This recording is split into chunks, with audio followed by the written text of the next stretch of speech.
이 고환연이 어디서 바락바락 뛰는? 날카로운 손바닥이 공기를 가르며 정혜수의 뺨을 강타했어요. 고개가 그대로 꺾이며 목에 걸려있던 금색 원형 펜던트가 허공으로 튕겨 올랐습니다. 바닥에 떨어진 펜던트는 또르르, 또르르 굴러가다가 어느 낯선 남자의 구두 코앞에서 딱 멈췄어요. 그 남자는 말이 없었습니다.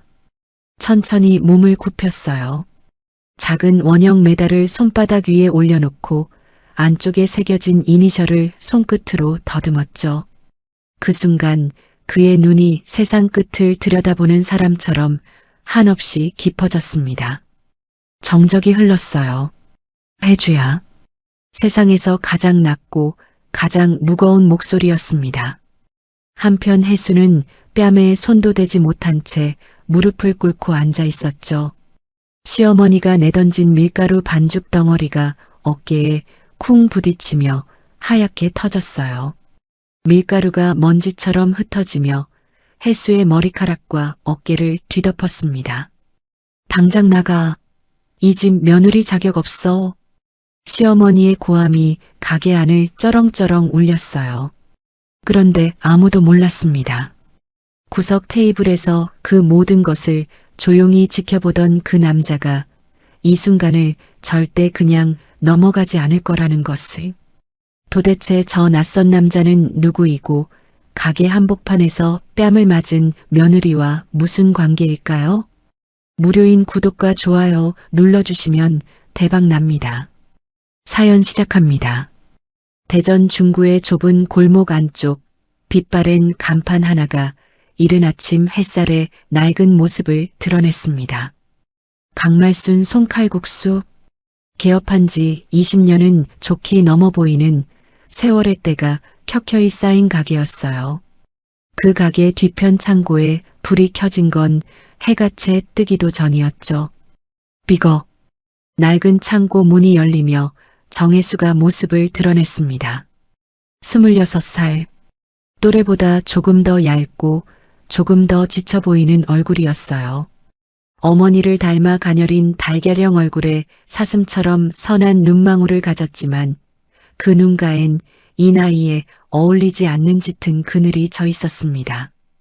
혜수는 말없이 창고 안으로 들어서더니 쌓여있는 밀가루 포대 앞에 섰어요. 20kg짜리 포대 하나.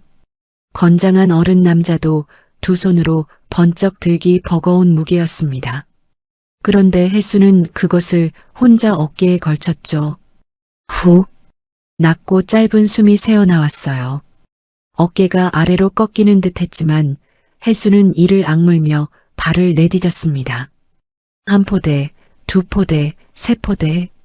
주방 한편에 차곡차곡 쌓이는 밀가루 포대들은 결혼 2년 동안 혜수가 매일 짊어온 무게의 기록이었어요. 포대를 다 옮기고 나면 곧바로 반죽이 시작되었습니다. 혜수는 커다란 나무 반죽대 앞에 섰어요. 밀가루를 넓게 펴고 소금물을 조금씩 부어가며 손바닥으로 힘껏 눌렀습니다. 반죽을 치대는 건 단순해 보여도 온 어깨와 허리를 쥐어짜야 하는 일이었죠. 치대고 밀고 접고 또 치대고. 반죽은 좀처럼 말을 듣지 않았어요. 혜수의 손마디는 이미 오래전부터 거칠고 굵어져 있었습니다. 26살 여자의 손이라기엔 너무나 낡아 있었죠. 그래도 혜수는 멈추지 않았어요. 아직 장사 준비가 반도 끝나지 않았으니까요. 야, 혜수야. 멸치 육수는 불에 올렸어? 안쪽 방에서 강말순의 목소리가 날아왔습니다. 62살의 강말순은 이른 아침부터 머리카락 한 올 흐트러짐 없는 뽀글뽀글 파마 머리에 고춧가루 묻은 알치마를 두르고 있었어요. 목에는 어울리지 않게 굵은 금목걸이가 달려 있었는데 아침 햇살에 번들번들 반짝이고 있었죠. 네, 어머니. 올렸어요. 혜수가 짧게 대답했습니다. 양은 충분하게 했어? 이번에 또 진하게 안 우렸다고 손님들이 뭐라 하면 다 내 탓이야. 네, 어머니. 혜수는 같은 말을 반복했어요. 대꾸를 해도 핀잔이고 안 해도 핀잔이었습니다. 결혼 2년 동안 혜수가 배운 건 그것이었죠. 시어머니 앞에서는 무조건 짧게, 무조건 고개를 숙이는 것. 강말순이 주방으로 성큼 들어서더니 육수 냄비 뚜껑을 확 열었어요. 국자로 한 번 떠서 후후 불어 마시고는 입맛을 다졌습니다. 뭐야, 또 싱겁네. 소금 더 넣었어? 아까 넣었는데요. 어디서 말대꾸야. 내가 더 넣으라면 더 넣는 거지. 지가 판단해? 강말순은 소금통을 직접 들어 냄비에 팍팍 쏟아부었습니다. 혜수는 아무 말도 하지 않았어요. 어차피 할 말이 없었습니다. 가게 문을 열고 점심 장사를 시작한 지 얼마 지나지 않아 시누이 박미숙이 나타났어요. 33살의 박미숙은 바로 옆 골목에서 카센터를 운영하고 있었습니다. 기름때 묻은 작업복 상의를 허리에 둘둘 묶고 화려한 형광 오렌지색 스포츠웨어를 입은 채 껌을 질겅질겅 씹으며 들어왔죠. 높이 묶은 포니테일이 들어서는 순간부터 흔들렸어요. 엄마 나왔어.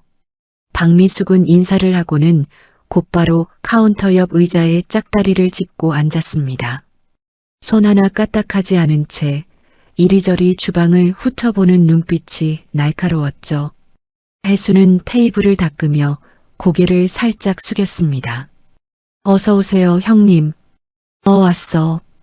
박미숙은 짧게 받아치고는 시선을 홀 쪽으로 고정했어요. 혜수가 주문을 받고 칼국수를 나르며 바쁘게 움직이는 동안 박미숙은 그 모든 움직임을 눈으로 뜯어보고 있었습니다.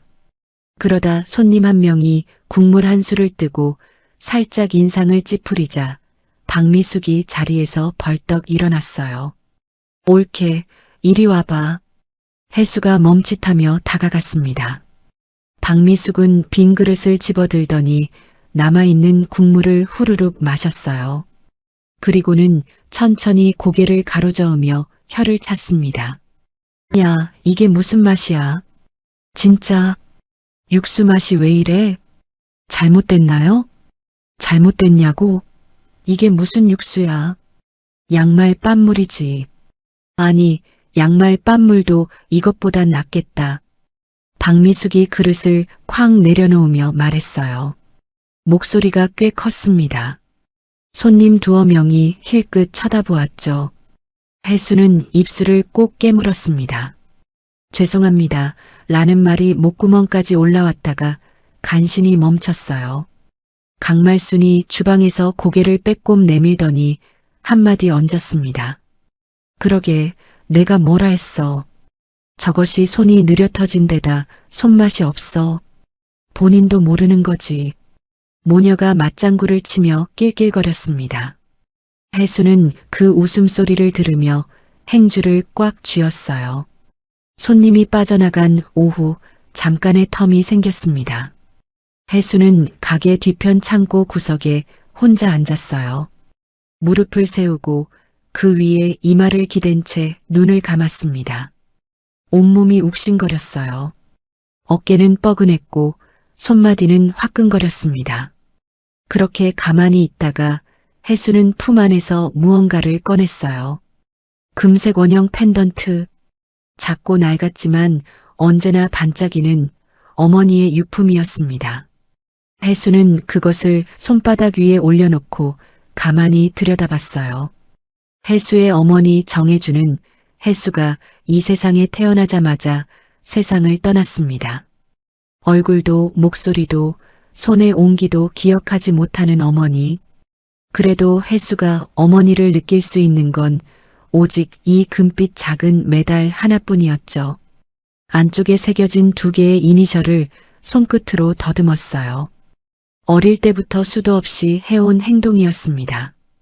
이 이니셜이 누구의 것인지 묻고 싶었지만 물어볼 사람이 없었어요. 외삼촌 정만식은 이 펜던트를 볼 때마다 불같이 화를 냈으니까요. 그거 꺼내지 마. 뭘 보고 있어? 생각만 해도 귀에 들리는 것 같은 외삼촌의 목소리였어요. 무뚝뚝하고 퉁명스럽지만 그래도 세상에서 유일하게 혜수 편인 사람이었습니다. 혜수는 다시 펜던트를 5단에 집어넣었어요. 결혼 2년. 처음엔 남편 박상훈이 기댈 언덕이 될 줄 알았습니다. 세상에 혼자라는 두려움이 너무 컸고 그 손을 잡으면 가족이 생기는 거라 믿었어요. 그것만으로도 충분할 것 같았죠. 그런데 현실은 달랐습니다. 박상훈은 결혼 2년이 되도록 변하지 않았어요. 카센터에서 퇴근하는 시간이 점점 늦어졌고 문자 답장은 갈수록 뜸해졌습니다. 혜수가 지쳐 쓰러지듯 잠들면 남편은 귀가했고 새벽에 눈을 뜨면 이미 나가고 없었어요. 어딘가 이상하다는 걸 느끼는 데는 오래 걸리지 않았습니다. 하지만 확신해버리는 순간 모든 게 무너질 것 같았어요. 이 집에서 나가면 돌아갈 곳이 없었습니다. 혼자라는 공포가 사실을 외면하게 만들었죠. 혜수는 그렇게 알면서도 모르는 척 이 집 며느리로 하루하루를 버텼어요. 저녁 장사가 시작되기 전 박미숙이 또 나타났습니다. 이번엔 맨손으로 들어오더니 카운터 앞 의자에 털썩 앉았어요. 강말순이 주방에서 나오며 반갑게 맞았습니다. 미숙아, 밥은 먹었어? 응, 아까 대충 때웠어. 근데 엄마, 저 올케 진짜 좀 어떻게 해봐. 가게에 손님 있는데 멍하니 서 있다가 주문도 틀렸잖아. 내가 매일 말해. 저것이 눈치가 없어서 그래. 혜수는 주방에서 팔을 다듬으며 두 사람의 대화를 듣고 있었습니다. 귀가 빨개졌지만 고개를 숙인 채 손을 멈추지 않았어요. 박미숙이 카운터에 팔꿈치를 올리며 혜수 쪽을 흘깃봤습니다. 올케, 파 다듬는 거 맞아? 왜 그렇게 굵게 썰어? 칼국수에 파가 통째로 들어가면 어떡해? 가늘게 다시 할게요. 에이, 이미 다 썬 거 버리기도 뭐하잖아. 그냥 해. 어차피 손맛 없는 거 파 굵기가 무슨 상관이야. 말하고는 픽 웃었어요. 강말순도 따라 웃었습니다. 혜수는 칼을 내려놓고 잠시 눈을 감았어요. 손이 살짝 떨렸습니다. 괜찮아. 이 정도는 괜찮아. 혼자 속으로 되새기는 말이었습니다. 매일 하는 말이었어요. 어느 날부터인가 이 말 없이는 하루를 버티기 어려워졌죠. 저녁 8시가 가까워질 무렵 가게 안이 제법 분주해졌습니다. 손님들이 칼국수 그릇을 비우고 하나둘 자리에서 일어났어요. 혜수는 빈 그릇을 나르고 테이블을 닦고 다시 주문을 받으며 종종 걸음을 쳤습니다. 그러다 한 테이블 손님이 손을 들었어요. 저기요, 육수 좀 더 주세요.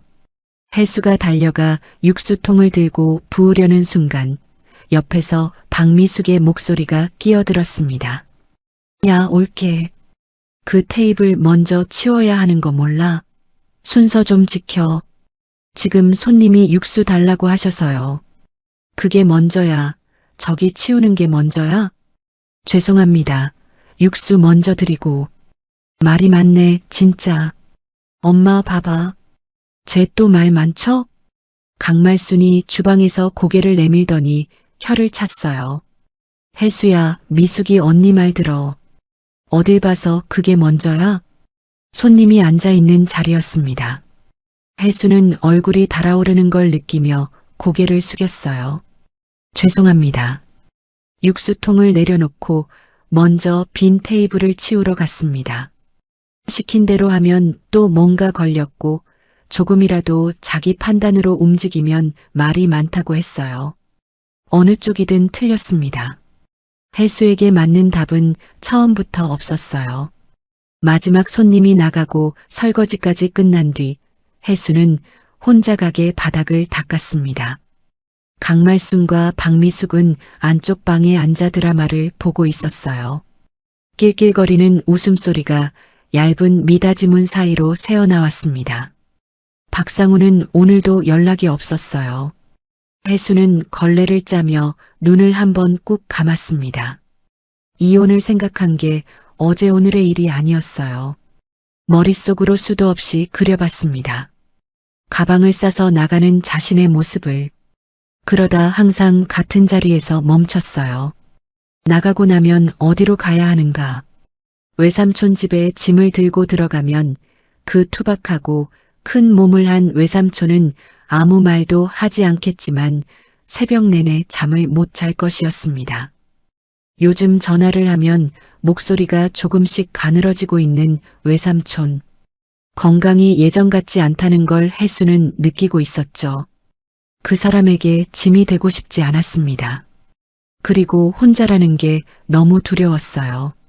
어릴 때부터 단 한 번도 가족이라는 울타리 안에 제대로 서 있어 본 적 없는 혜수에게 이 결혼은 그 울타리를 처음 가져보는 일이었습니다. 설령 그 울타리에 가시가 가득하더라도 그것마저 잃는다는 게 너무 무서웠죠. 그래서 오늘도 혜수는 걸레를 쥐고 바닥을 밀었어요. 아무도 보지 않는 가게 안에서 아무 소리도 내지 않고 바닥을 다 닦고 일어서는 순간 혜수는 벽 한켠에 붙어 있는 달력을 보았습니다. 결혼기념일이 열흘 뒤였어요.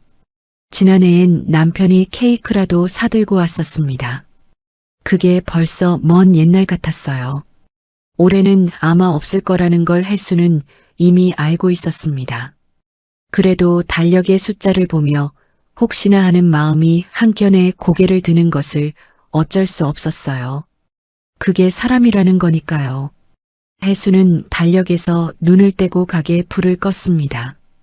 어둠이 한순간에 밀려왔어요. 내일 아침엔 또 새벽부터 일어나야 했습니다. 밀가루 포대를 짊어지고 반죽을 치대고 육수를 올려야 했죠. 그 다음 날도 또 그 다음 날도 혜수는 말없이 뒷문을 열고 좁은 골목으로 나섰습니다. 밤바람이 불어왔어요. 어디선가 기름 냄새와 음식 냄새가 섞여 들어왔습니다. 대전의 밤은 언제나 이런 냄새였죠.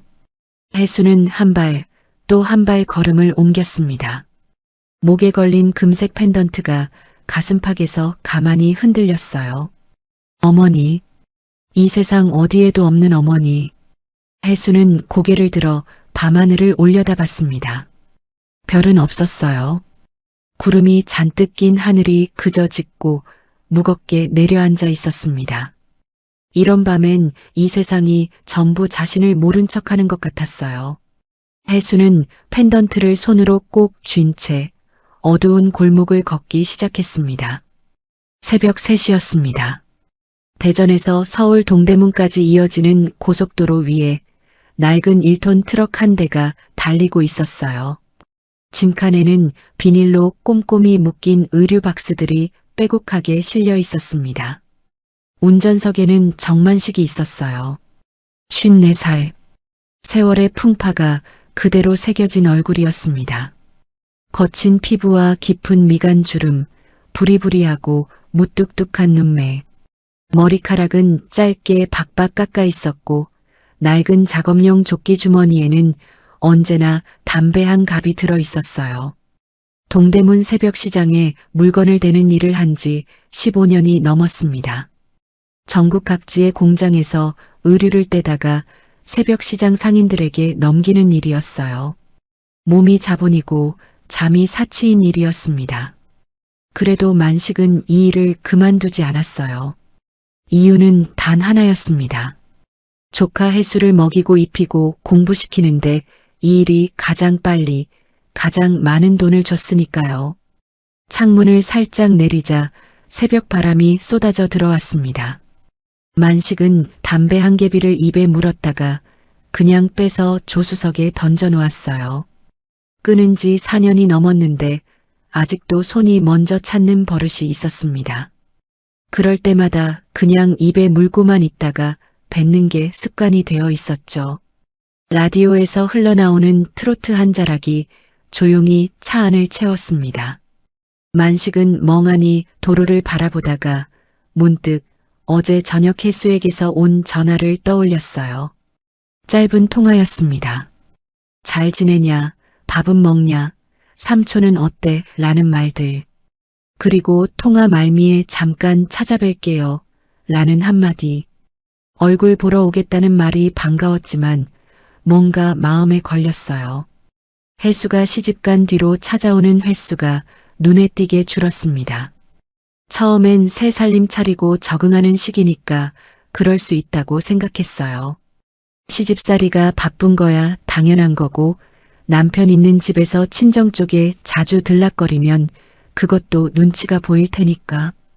그런데 가끔 얼굴을 비출 때마다 혜수의 안색이 마음에 걸렸어요. 웃고는 있었습니다. 괜찮다고 했어요.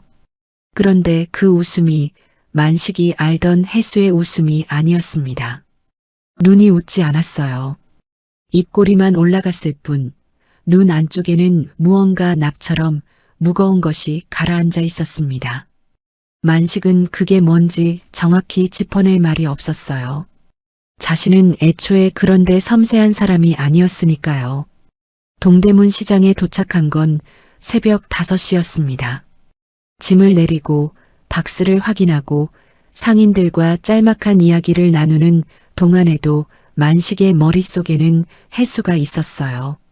짐을 다 넘기고 돌아서는 길에 편의점에 들러 캔커피 하나를 꺼내 들었습니다. 차가운 캔을 손바닥으로 감싸쥐며 한 모금 마셨어요. 오래 서 있기 힘들었습니다. 요즘 들어 무릎이 좋지 않았어요. 무거운 짐을 오래 나르면 오른쪽 무릎이 수시로 욱신거렸습니다. 병원에 가보라는 말은 이미 여러 번 들었어요. 그때마다 만식은 바쁘다고 미뤘습니다.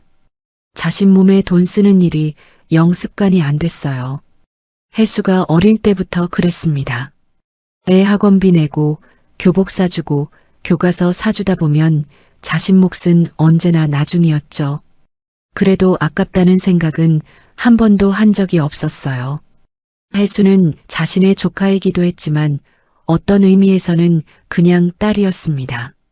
만식에게는 여동생이 하나 있었어요. 정혜주, 혜수의 어머니였습니다. 혜주가 떠난 건 혜수가 태어나던 날이었어요. 산후 합병증이었습니다. 너무 갑작스러워서 주변 사람들 모두가 영문도 모른 채 정신을 잃을 지경이었죠. 만식은 그날을 생각할 때마다 아직도 눈앞이 하얘지는 것 같았어요. 24살의 혜주는 갓 낳은 딸 얼굴도 보지 못하고 떠났습니다. 아이 아버지는 없었어요. 정확히는 있었는데 없는 것과 마찬가지였습니다. 만식은 이를 꽉 물었어요. 창고 구석에 쌓아둔 상자들 사이에서 혼자 앉아있던 혜주를 처음 발견한 날이 떠올랐습니다. 배가 부르고 눈이 부어 있었어요. 아무한테도 말하지 않고 혼자 들어와 있었던 거였습니다. 그놈 때문이라는 걸 만식은 직감으로 알았어요. 최벽호. 그 이름을 입 밖에 내는 것만으로도 만식의 가슴속 어딘가가 뒤틀리는 것 같았습니다. 대전에서 나고 자라며 함께 뒹굴던 친구였어요. 한때는 형제처럼 지냈죠. 그런데 그놈은 혜주를 임신시켜 놓고 서울에 사업 기회가 생겼다며 훌쩍 떠나버렸습니다. 혜주는 그가 돌아올 거라고 믿었어요. 끝끝내 기다렸습니다. 그리고 최벽호가 없는 자리에서 딸을 낳고 혼자 눈을 감았어요. 만식은 그날 이후 최벽호의 이름을 한 번도 입에 올린 적 없었습니다. 세월이 흘러 최벽호가 서울에서 그룹을 일궈 재벌 회장이 되었다는 소식이 들려왔을 때도 마찬가지였어요. 뉴스에 이름이 나와도 채널을 돌렸습니다. 신문에 얼굴이 실려도 접어버렸어요. 그리고 혜수에게는 철저하게 비밀로 했습니다. 혜수가 아버지에 대해 물을 때마다 만식은 짧게 잘라냈어요. 없다. 그냥 없는 거다. 그 이상의 설명은 한 번도 하지 않았습니다. 혜수는 자랄수록 더 이상 아버지 이야기를 꺼내지 않았어요. 대신 목에 걸린 금색 펜던트를 보며 어머니를 그리워했죠. 그 펜던트, 만식은 그게 제일 싫었어요. 혜주가 세상을 떠날 때 목에 걸고 있던 물건이었습니다. 최벽호가 마지막으로 혜주에게 남긴 선물이었어요. 안쪽에 두 사람의 이니셜이 새겨진 그 작은 금빛 원형 메달. 버리고 싶었습니다. 하지만 버리지 못했어요. 혜주가 그토록 아끼던 것이었으니까요. 그래서 만식은 혜수에게 그것을 물려주면서도 볼 때마다 화를 냈습니다. 화를 낼 수밖에 없었어요. 그 펜던트를 보면 미련 없이 떠나버린 그놈의 얼굴이 겹쳐 보였으니까요. 대전으로 돌아오는 길은 막히지 않았습니다. 만식은 라디오를 끄고 조용히 달렸어요. 무릎이 또 욱신거렸습니다. 잠깐 고속도로 휴게소에 들러 차를 세우고 핸들에 기댄 채 눈을 감았어요. 잠깐 눈을 붙이려는데 문득 혜수 생각이 다시 들었습니다. 결혼 2년 됐네. 만식은 속으로 중얼거렸어요. 박상훈이라는 녀석을 처음 봤을 때 인상이 좋지는 않았습니다. 카센터를 한다고 했고 말은 번지르르 했지만 눈빛이 어딘가 흐릿했어요. 하지만 혜수가 좋다고 했고 혜수가 웃는 얼굴로 삼촌한테 인사드리고 싶다고 했을 때 만식은 그냥 고개를 끄덕였습니다. 자신보다 더 잘해줄 수 있는 사람이면 됐으니까. 혜수 엄마를 버리고 간 놈처럼은 아니어야 한다. 그것 하나만 봤어요. 그런데 요즘 들어 자꾸 마음 한구석이 불편했습니다. 방문이 줄어든 것, 목소리가 낮아진 것, 웃음의 온도가 달라진 것. 만식은 섬세한 사람이 아니었어요. 말로 표현하거나 먼저 물어보거나 살갑게 다가가는 게 몸에 맞지 않았습니다. 혜수가 어릴 때도 그랬어요. 밥은 차려줬지만 따뜻하게 안아주지는 못했고 학교 행사에 가긴 했지만 무슨 말을 해야 할지 몰라 내내 입을 다물고 있었죠. 그러면서도 혜수가 울거나 아프면 가슴속 어딘가가 칼로 베이는 것처럼 아팠습니다. 그게 만식에게는 다 사랑이었어요. 말이 없고 투박하고 어떻게 표현할지 몰라 늘 멀찍이 서 있는 사랑이었습니다. 집으로 돌아온 건 아침 9시가 다 됐을 무렵이었습니다. 허름한 단층 집이었어요. 대전 외곽의 좁은 골목 끝에 있는 도배도 제때 못한 오래된 집이었습니다. 마당이라고 부르기 민망한 작은 공터에는 낡은 화분 몇 개가 놓여 있었어요. 안에 심은 게 죽었는지 살았는지도 모를 흙만 담긴 화분들이었습니다. 만식은 장화를 벗고 안으로 들어서며 주방 쪽으로 향했어요. 냉장고를 열었다가 그냥 닫았습니다. 별로 먹고 싶지 않았어요. 잠이나 자자 싶어 방으로 들어가는데 핸드폰이 진동했습니다. 화면을 봤더니 혜수였어요. 만식은 자리에 앉으며 전화를 받았습니다. 혜수야. 삼촌, 일 끝났어요?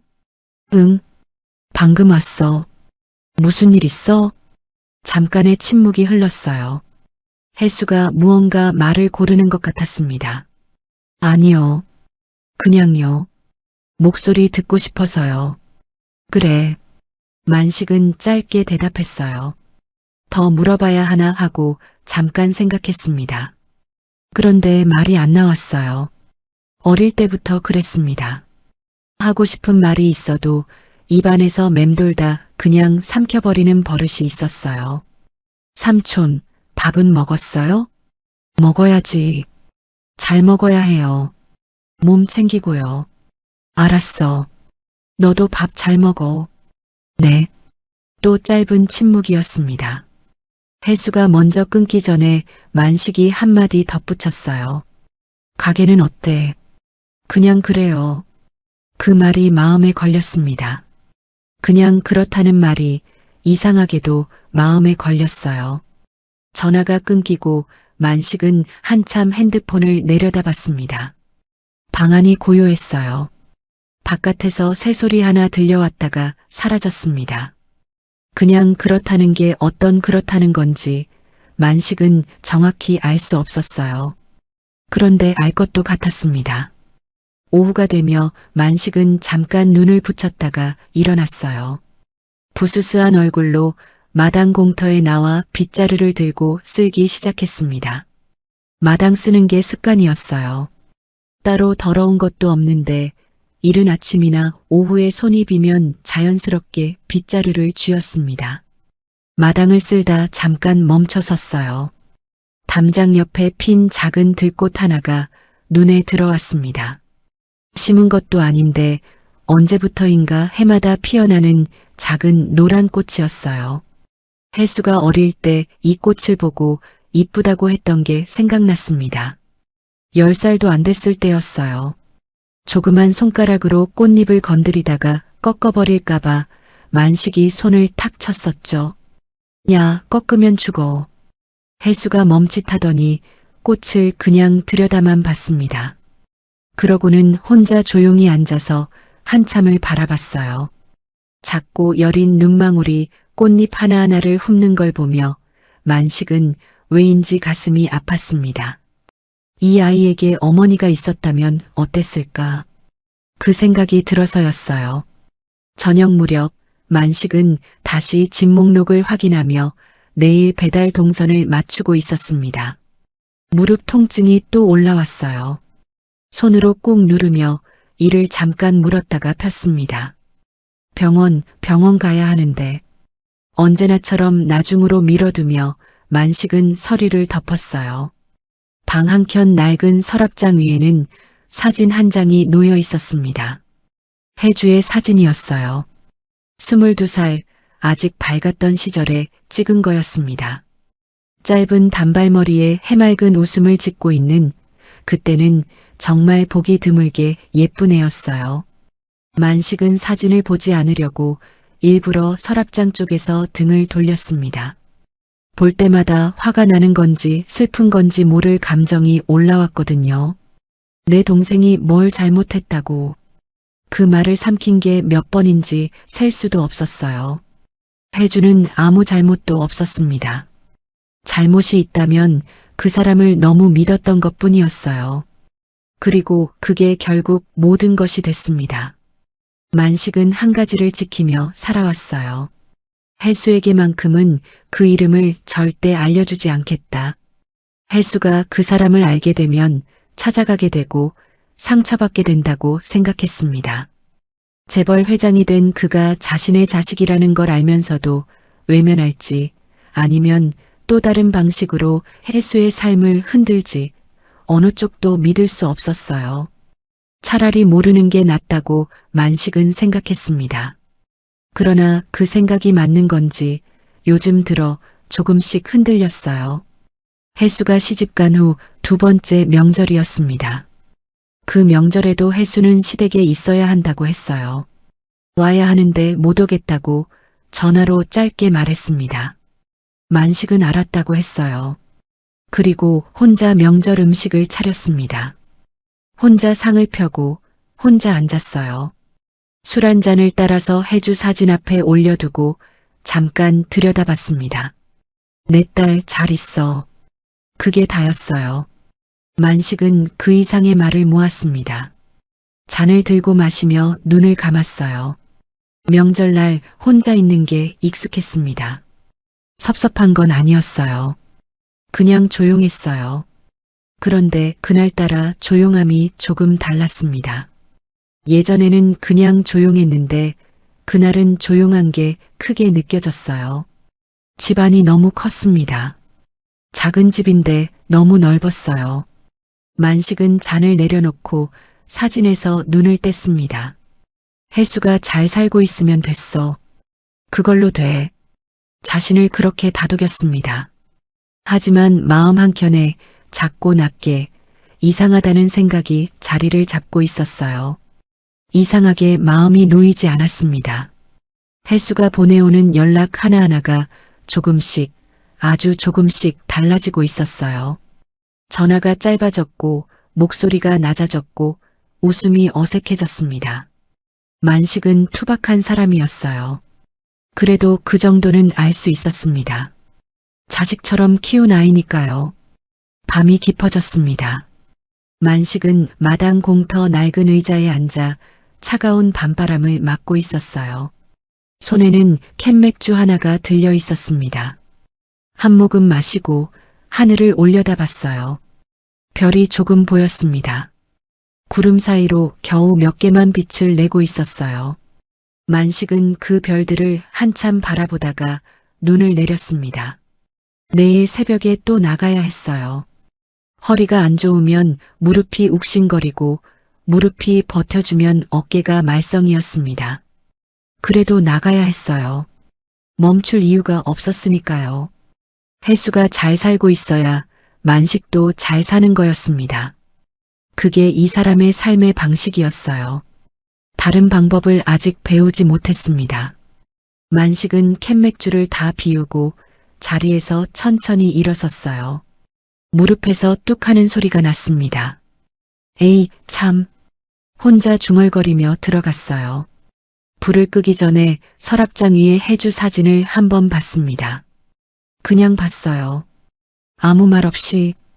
그리고 불을 껐습니다. 내일도 변함없이 새벽 2시에 일어나야 했습니다. 서울 여의도. 유리와 철골로 빚어진 고층 빌딩들이 하늘을 찌르듯 늘어선 이 거리에서 최벽호 그룹 본사는 단연 눈에 띄는 건물이었습니다. 54층짜리 본관 건물. 꼭대기층이 회장 집무실이었어요. 최벽호는 그날 오후 유리 통창 앞에 서서 한강을 내려다보고 있었습니다. 54살.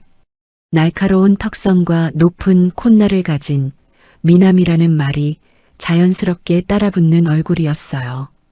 빈틈없이 넘긴 포마드 헤어와 은퇴 무태 안경이 그를 한층 더 날선 인상으로 만들었습니다. 손에는 서류 한 묶음이 들려 있었어요. 후계구도 검토 보고서였습니다. 비서진이 수개월에 걸쳐 만들어 온 자료였어요. 계열사 현황, 지분 구조, 주요 임원 평가, 차기 대표이사 후보군. 빼곡하게 들어찬 숫자와 이름들이 창문에 반사된 빛을 받으며 선명하게 보였습니다. 최벽호는 서류를 책상 위에 내려놓았어요. 앉지 않았습니다. 그냥 서 있었어요. 후계. 그 단어가 요즘 들어 유난히 공허하게 들렸습니다. 그룹을 일군 건 최벽호 자신이었어요. 맨손으로 시작해서 20년이 넘는 시간을 갈아 넣어 만들어낸 것이었습니다. 식품, 건설, 유통, 물류. 계열사만 18개. 직원이 5만 명을 넘겼어요. 누가 봐도 성공한 삶이었습니다. 그런데 그 성공 앞에 홀로 서 있는 지금 최벽호의 눈에는 아무것도 없었어요. 자식이 없었습니다. 결혼도 하지 않았어요.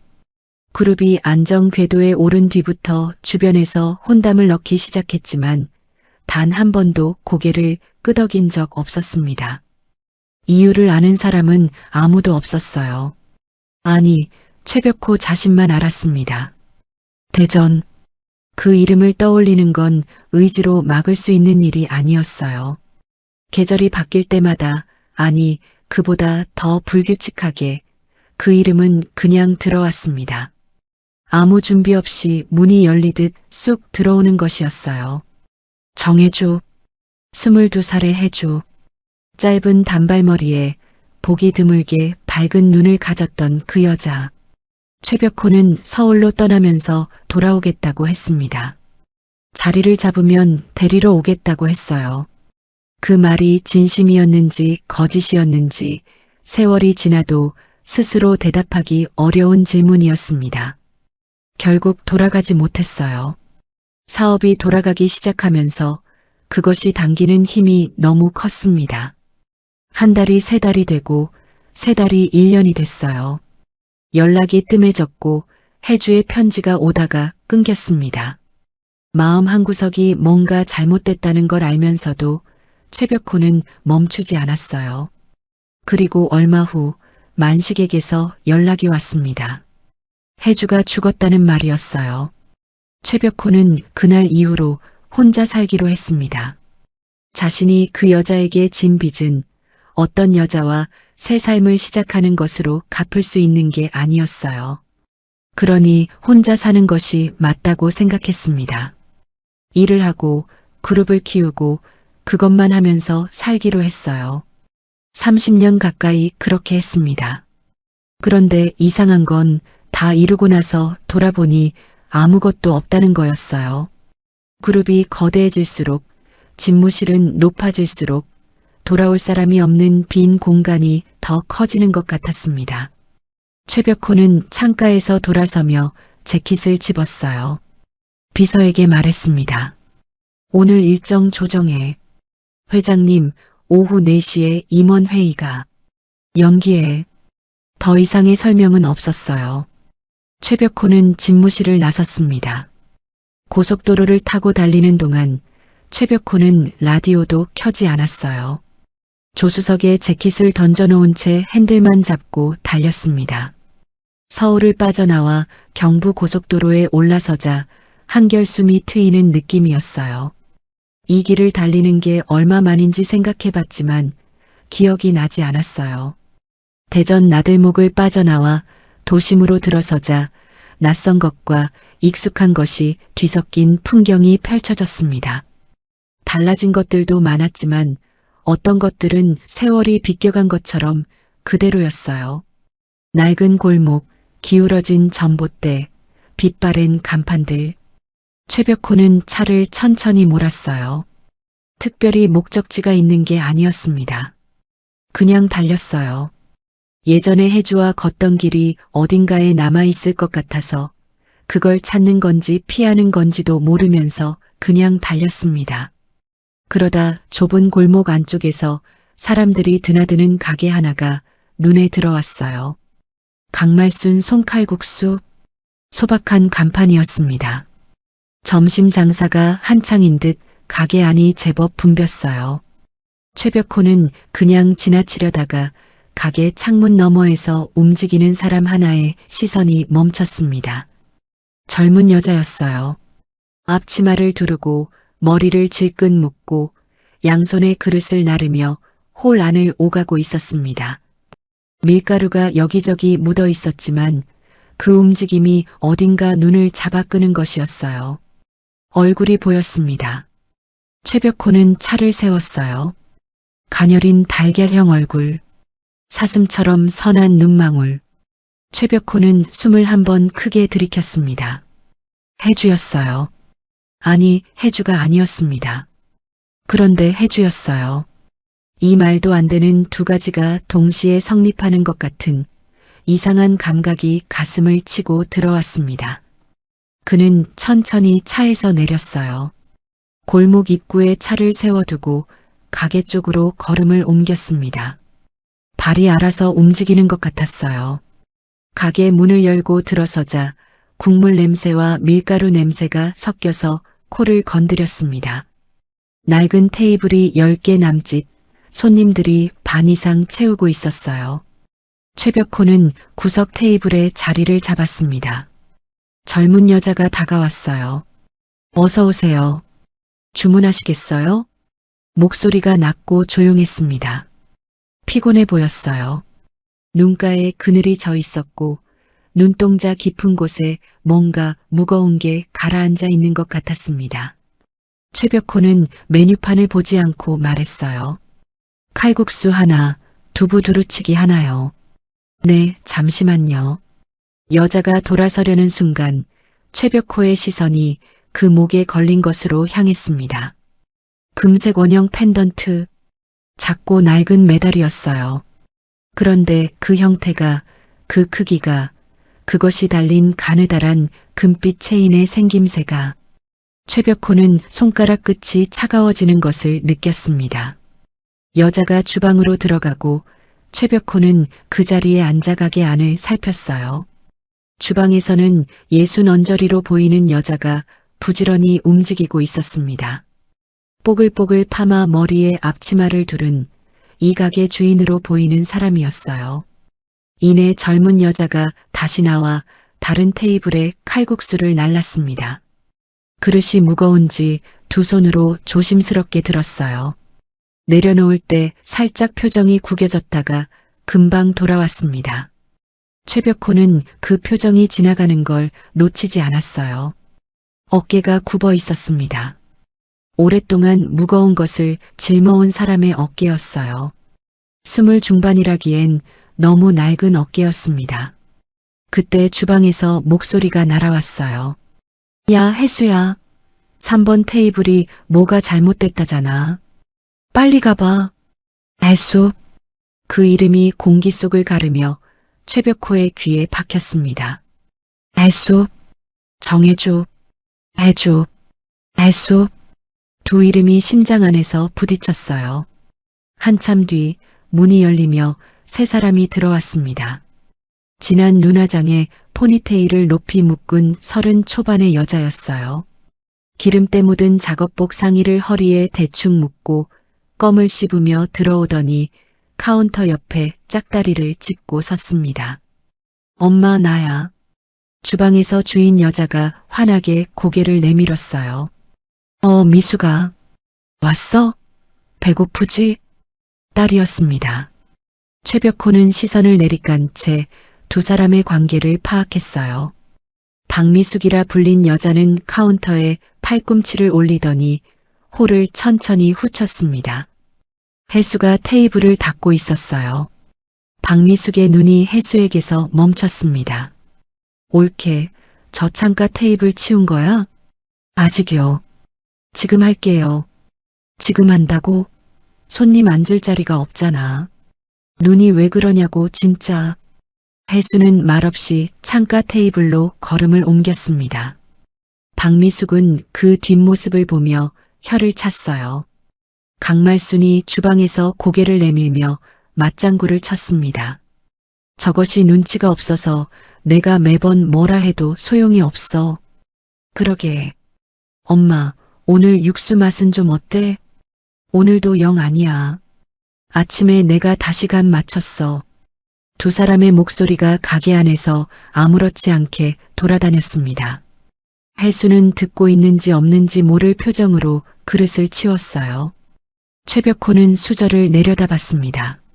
손이 조용히 테이블 위에 놓여 있었어요. 주먹을 쥐지도 펴지도 않은 채였습니다. 칼국수가 나왔습니다. 면이 고르고 국물이 맑았어요. 최벽호는 한술 떠서 마셨습니다. 깊은 맛이었어요. 육수가 성이 없다는 두 사람의 말이 믿어지지 않을 만큼 정직하게 우려낸 국물이었습니다. 혜수가 만든 거겠구나 하는 생각이 들었어요.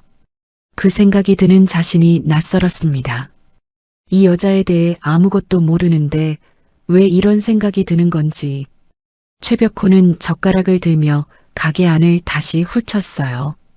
박미숙이 이번엔 혜수가 날라온 두부두루치기 그릇 옆에 앉더니 손가락으로 찍어 맛을 보고는 얼굴을 찌푸렸습니다.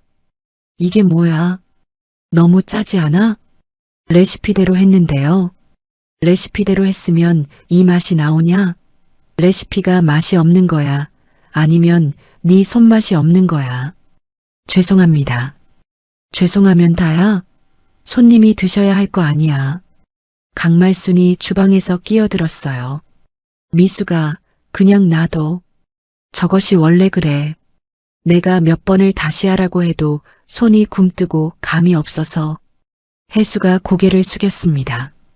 최벽호는 그 모습을 보며 젓가락을 내려놓았어요. 그것이 1시간 가까이 이어졌습니다. 혜수가 움직이는 방향마다 박미숙의 말이 따라붙었어요.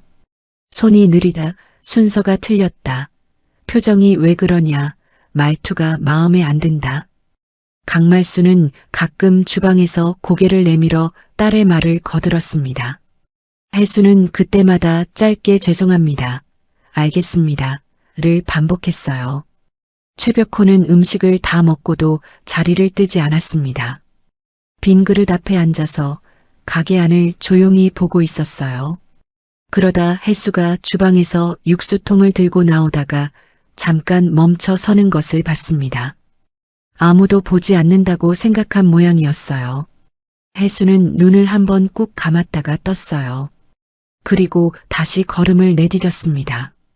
그 짧은 정지. 최벽호는 그게 무엇인지 알았어요. 무너지려는 걸 다시 세우는 시간이었습니다. 그때였습니다. 박미숙이 무언가의 트집을 잡더니 목소리를 높였어요. 옳게, 진짜 이건 좀 심한 거 아니야? 손님 보는 앞에서 멍청하게 서 있으면 어떡해. 나한테 쪽팔리게. 혜수가 입을 열었습니다. 형님, 저 멍청하게 서 있던 게 아니에요. 뭐? 손님 그릇 확인하려고 잠깐 선 거예요. 박미숙의 눈이 가늘어졌어요. 야, 지금 내 말에 대드는 거야? 대드는 게 아니라 사실을 말씀드리는 거예요. 강말순이 주방에서 달려나왔습니다. 야, 이년아. 어디서 언니한테 말대꾸야. 혜수는 고개를 들었어요. 눈가가 붉어져 있었습니다. 그런데 이번엔 죄송합니다. 가나오지 않았어요. 대신 이런 말이 나왔습니다. 어머니, 저 하녀 아니에요. 이 집 며느리예요. 형님이 매일 오셔서 참견하시고 구박하시는 거 저 잘못한 게 없잖아요. 가게 안이 순간 조용해졌습니다. 손님들이 일제히 이쪽을 봤어요. 박미숙의 얼굴이 붉어졌습니다. 강말순의 미간이 좁아졌어요. 그리고 박미숙의 손이 올라왔습니다. 이 고아년이 어디서 바락바락 대들어.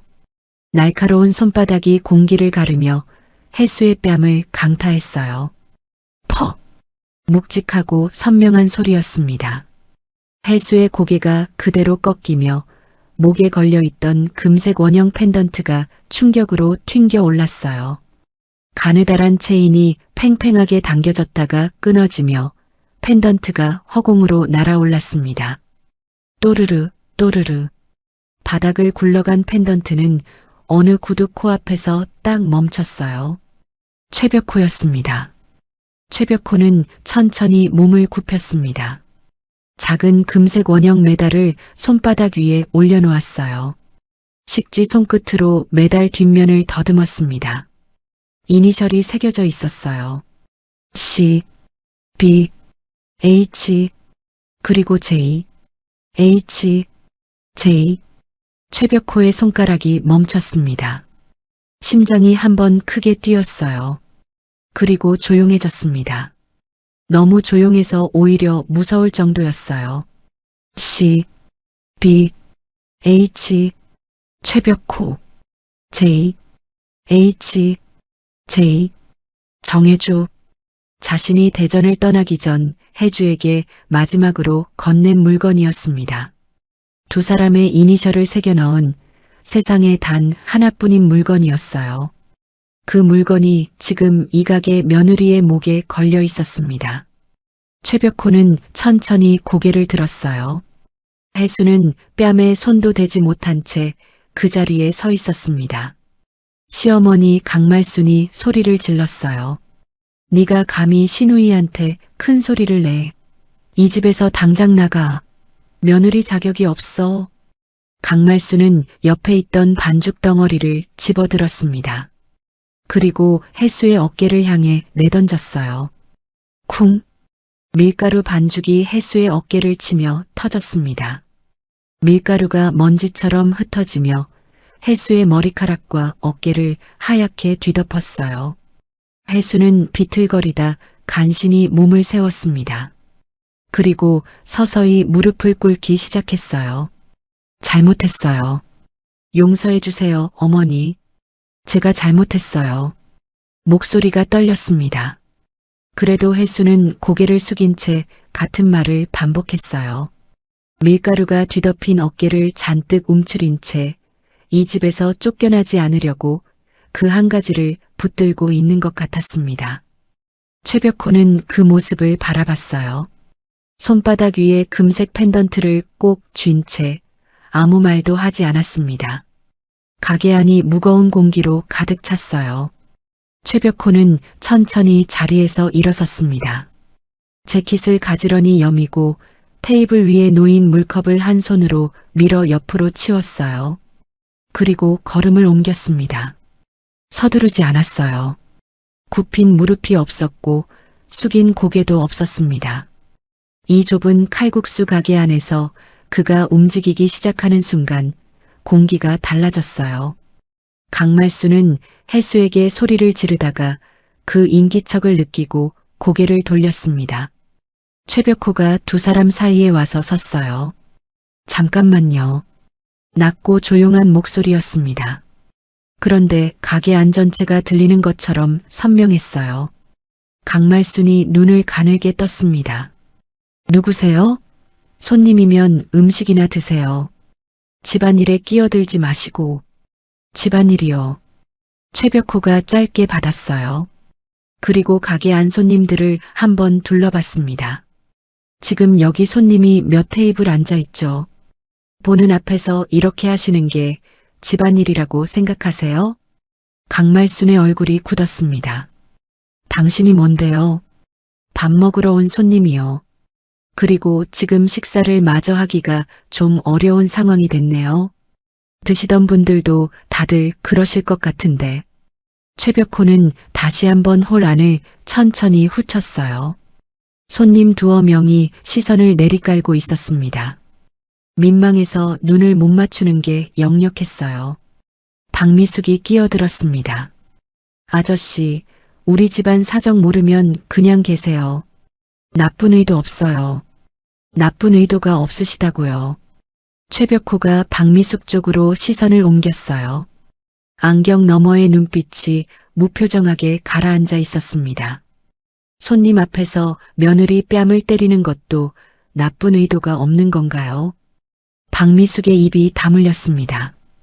강말순이 앞치마를 두 손으로 잡아당기며 목소리를 높였어요. 아이고, 이 양반이. 밥은 다 드셨으면 나가시면 되지. 왜 남집 일에 입을 들이밀어요? 나가면 되죠. 최벽호는 고개를 끄덕였어요. 나갈게요. 그런데 나가기 전에 드릴 말씀이 있어서요. 강말순이 팔짱을 끼며 한 발 앞으로 나섰습니다. 눈빛이 독해졌어요. 돈 없어 보이는 손님이 간섭하면 이렇게 쫓아내면 됐습니다. 이 바닥에서 20년 넘게 장사를 해온 여자였어요. 목소리를 높이고 눈을 크게 뜨고 한 발 앞으로 나서면 대부분은 물러났습니다. 그런데 이 남자는 꼼짝을 안 했어요. 오히려 손을 재킷 안주머니에 넣더니 명함 한 장을 꺼냈습니다. 카운터 위에 올려놓았어요. 강말순이 눈을 내리깔았습니다. 명함을 봤어요. 읽었습니다. 그리고 한 번 더 읽었어요. 최벽호 그룹 회장 최벽호. 강말순의 표정이 서서히 굳었다가 녹았다가 그러다 완전히 다른 것으로 바뀌었습니다. 눈이 커졌어요. 입이 벌어졌어요. 팔짱이 스르르 풀렸습니다. 회장님이요? 최벽호는 명함을 도로 집어들었습니다. 저희 그룹 직원 연수가 내주에 있는데 단체 식사 장소를 찾고 있었어요. 대전 맛집을 수소문하다 여기까지 왔고요. 강말순의 눈알이 굴러갔습니다. 계산이 빠른 여자였어요. 연수요? 몇 분이나? 100인분이요. 강말순의 입이 한 번 더 벌어졌습니다. 박미숙도 입을 다물었어요. 아까까지 팔짱을 끼고 짝다리를 짚던 자세가 어느새 반듯하게 정리되어 있었습니다. 껌도 어딘가에 뱉은 모양이었어요. 강말순은 순식간에 앞치마를 매만지며 입가에 웃음을 올렸습니다.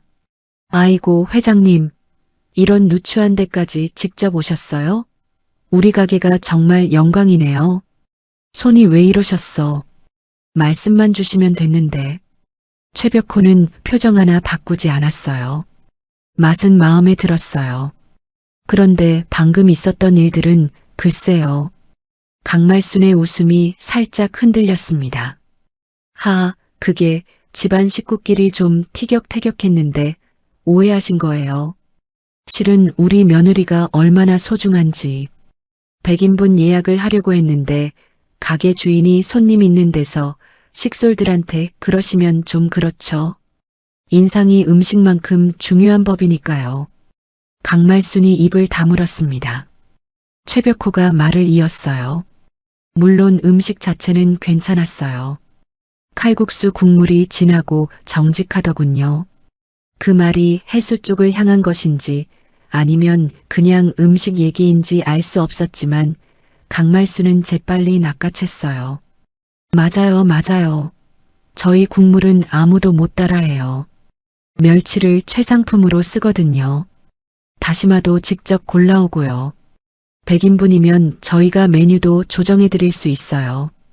칼국수 외에 두루치기도 되고 백반 스타일로 차려드릴 수도 있고요. 최벽호는 잠깐 생각하는 척했습니다. 오징어 두루치기도 되나요? 됩니다, 됩니다. 두부 두루치기, 오징어 두루치기 같이 올려드리면 어떨까요? 백반 스타일로 푸짐하게 차려드릴게요. 저희가 이 골목에서 20년이에요. 단체 손님 많이 받아봤어요. 강말순의 말이 빨라졌습니다.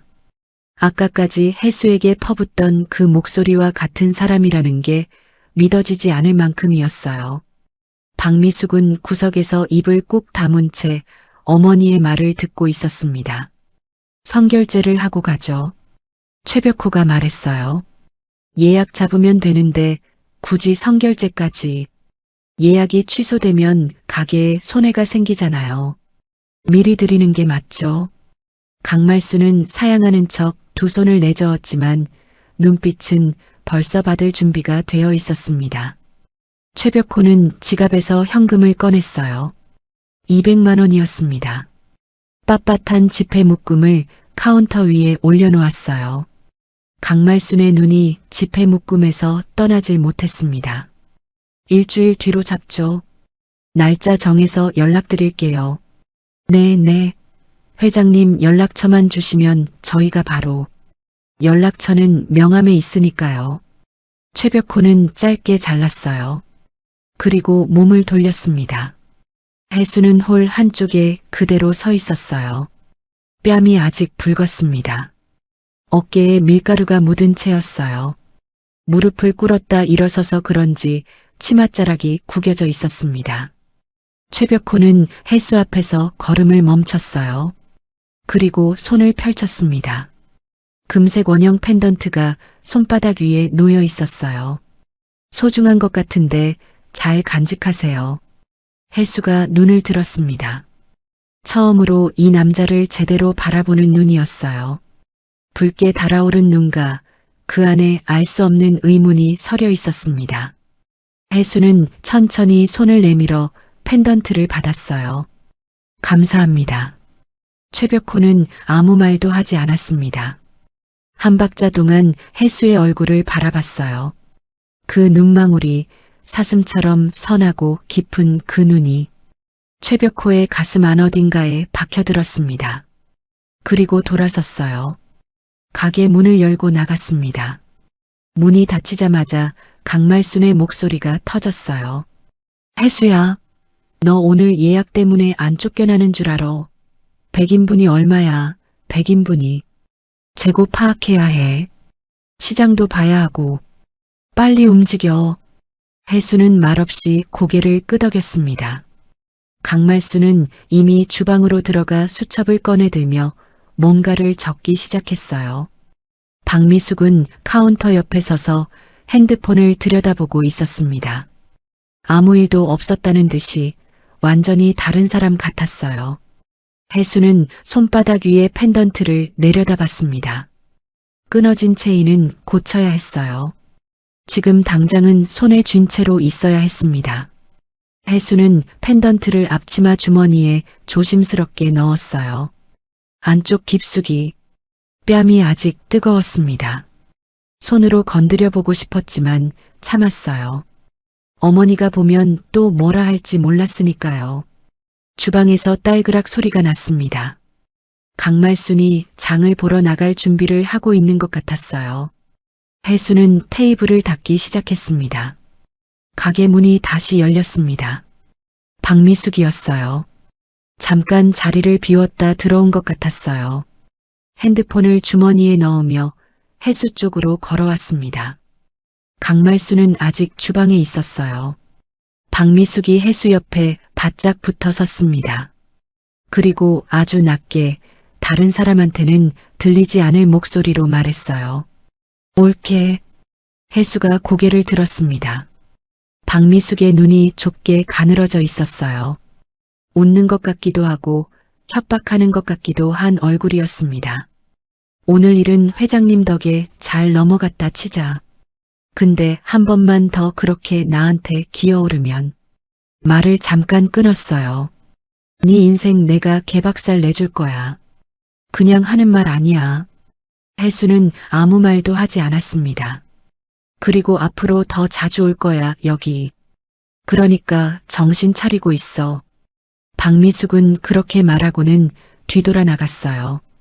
발소리가 문 밖으로 멀어졌습니다. 혜수는 행주를 든 채 그 자리에 서 있었어요. 손이 조금 떨렸습니다. 뺨보다 그 말이 더 아팠어요. 맞는 건 그래도 지나가는데 협박은 남아 있었습니다. 귀에 박혀서 사라지지 않았어요. 오후가 기울어졌습니다. 강말수는 장을 보러 나갔고 가게 안은 잠깐 조용해졌어요. 혜수는 주방에 혼자 서서 설거지를 했습니다. 물이 쏟아지는 소리만 났어요. 혜수는 설거지를 하면서 아까의 일을 되짚었습니다. 낯선 남자가 끼어들었어요. 자신을 보호하려는 것처럼 행동했습니다. 그리고 펜던트를 주워서 돌려줬어요. 소중한 것 같은데 잘 간직하세요. 그 말이 귓가에 맴돌았습니다. 왜 그 남자는 그렇게 말했을까요? 손님이 며느리 사정에 끼어드는 일은 흔한 게 아니었어요. 그런데 그 남자의 눈빛이 이상했습니다. 단순한 참견이 아닌 것 같았어요. 펜던트를 돌려줄 때의 그 눈빛이 무언가를 들여다보는 것 같았습니다. 혜수는 앞치마 주머니에 손을 넣어 펜던트를 꺼냈어요. 끊어진 체인이 손가락 사이에 늘어졌습니다. 메달이 손바닥 위에서 빛을 받았어요. 안쪽에 이니셜이 보였습니다. C, B, H, 그리고 J, H, J. 어릴 때부터 수없이 들여다본 글자들이었어요.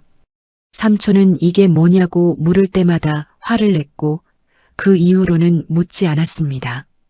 어머니의 것이라는 것, 그것만 알았어요.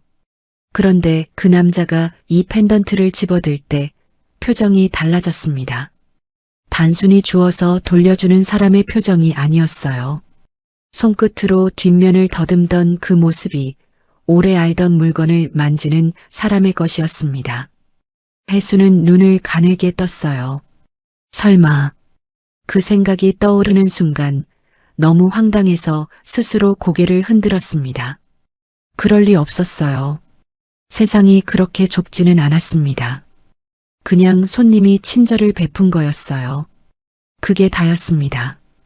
혜수는 펜던트를 다시 주머니에 넣었어요. 물을 다시 틀었습니다. 설거지를 마저 했어요.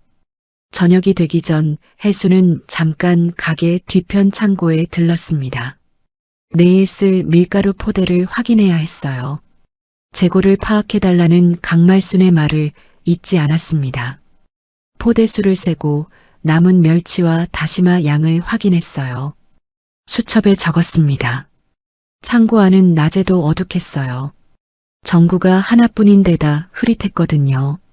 혜수는 손전등 기능을 켜고 구석 선반까지 살폈습니다. 그러다 멈췄어요. 삼촌 생각이 났습니다. 오늘 전화를 해야 하는데 장사를 하다 잊었어요. 요즘 목소리가 좀 이상했습니다. 기침을 했어요. 별거 아니라고 했지만 혜수는 마음이 쓰였어요. 삼촌은 자기 몸에 대해 솔직하지 않은 사람이었거든요. 아파도 아프다고 안 했고 힘들어도 힘들다고 안 했습니다. 혜수가 아는 사람 중에 그런 사람은 삼촌뿐이었어요. 그리고 그 삼촌이 지금 혜수에게는 세상에서 유일한 가족이었습니다. 혜수는 수첩을 닫고 핸드폰을 꺼냈어요. 전화를 걸려다 잠깐 멈췄습니다. 삼촌이 받으면 뭐라고 할 것 같았어요. 밥은 먹었냐, 무리하지 마라, 그것뿐이겠죠. 삼촌은 원래 말이 없었어요. 그래도 전화를 받으면 적어도 삼촌 목소리는 들을 수 있었습니다. 해수는 전화를 눌렀어요. 신호가 갔습니다. 한 번, 두 번, 세 번. 해수야. 삼촌이 받았어요. 목소리가 낮았습니다. 피곤한 것 같았어요. 삼촌, 저예요. 밥 먹었어요? 응. 너는? 저도 먹었어요. 삼촌, 몸은 어때요? 기침은요? 그냥 그래. 별거 아니야. 해수는 입술을 잠깐 깨물었어요. 괜찮으면 다행이에요. 삼촌, 병원 좀 가봐요. 제가 같이 가도 되고요. 바쁜데 어디로 와? 나 혼자 갈 수 있어. 삼촌, 왜? 그냥요. 보고 싶어서요. 전화기 너머에서 짧은 침묵이 흘렀습니다. 나도. 그 두 글자가 해수의 눈가를 뜨겁게 만들었어요. 전화를 끊고 해수는 창고 벽에 등을 기댔습니다. 눈을 감았어요. 오늘 하루가 너무 긴 것 같았습니다. 새벽부터 밀가루 포대를 옮겼고 반죽을 쳤고 장사를 했고 뺨을 맞았고 협박을 들었어요. 그리고 이상한 남자한테 펜던트를 돌려받았습니다. 한꺼번에 너무 많은 일이 있었어요. 해수는 눈을 뜨고 앞치마 주머니에서 펜던트를 다시 꺼냈습니다.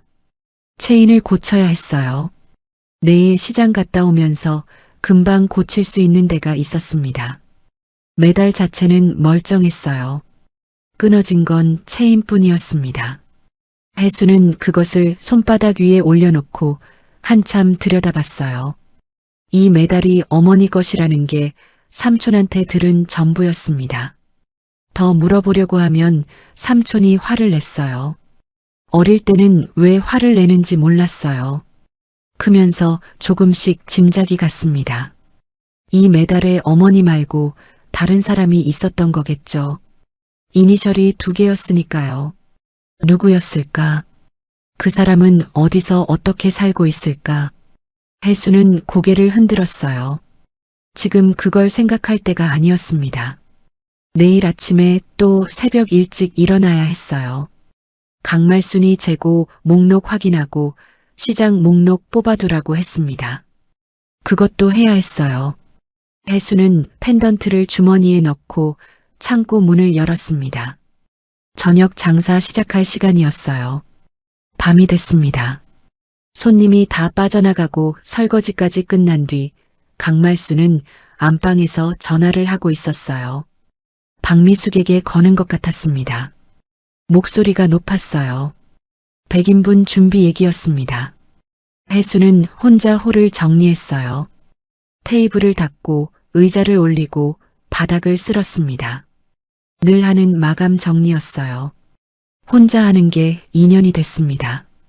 창밖에 가로등이 켜져 있었어요. 노란 불빛이 유리창에 번지듯 들어왔습니다. 해수는 걸레를 짜다가 잠깐 창밖을 봤어요. 골목이 조용했습니다. 지나다니는 사람도 없었어요. 아까 그 남자가 걸어나간 방향이었습니다. 해수는 시선을 거뒀어요. 그 사람은 그냥 지나가는 손님이었습니다. 좋은 사람이었고 도움이 됐어요. 그것으로 끝이었습니다. 다음 주에 예약 인원이 오면 또 보겠지만 그것도 그냥 손님으로 보는 거겠죠. 해수는 마저 바닥을 닦았어요. 밀가루가 구석에 쓸렸습니다. 흰 가루들이 모여 작은 무더기가 됐어요. 해수는 쓰레받기로 그걸 담았습니다. 내일도 이렇게 하겠죠. 그 다음 날도. 해수는 쓰레기통에 가루를 털어넣으며 눈을 한번 내리감았다가 들었어요. 오늘 하루가 끝났습니다. 가게를 나서고 난 뒤였습니다.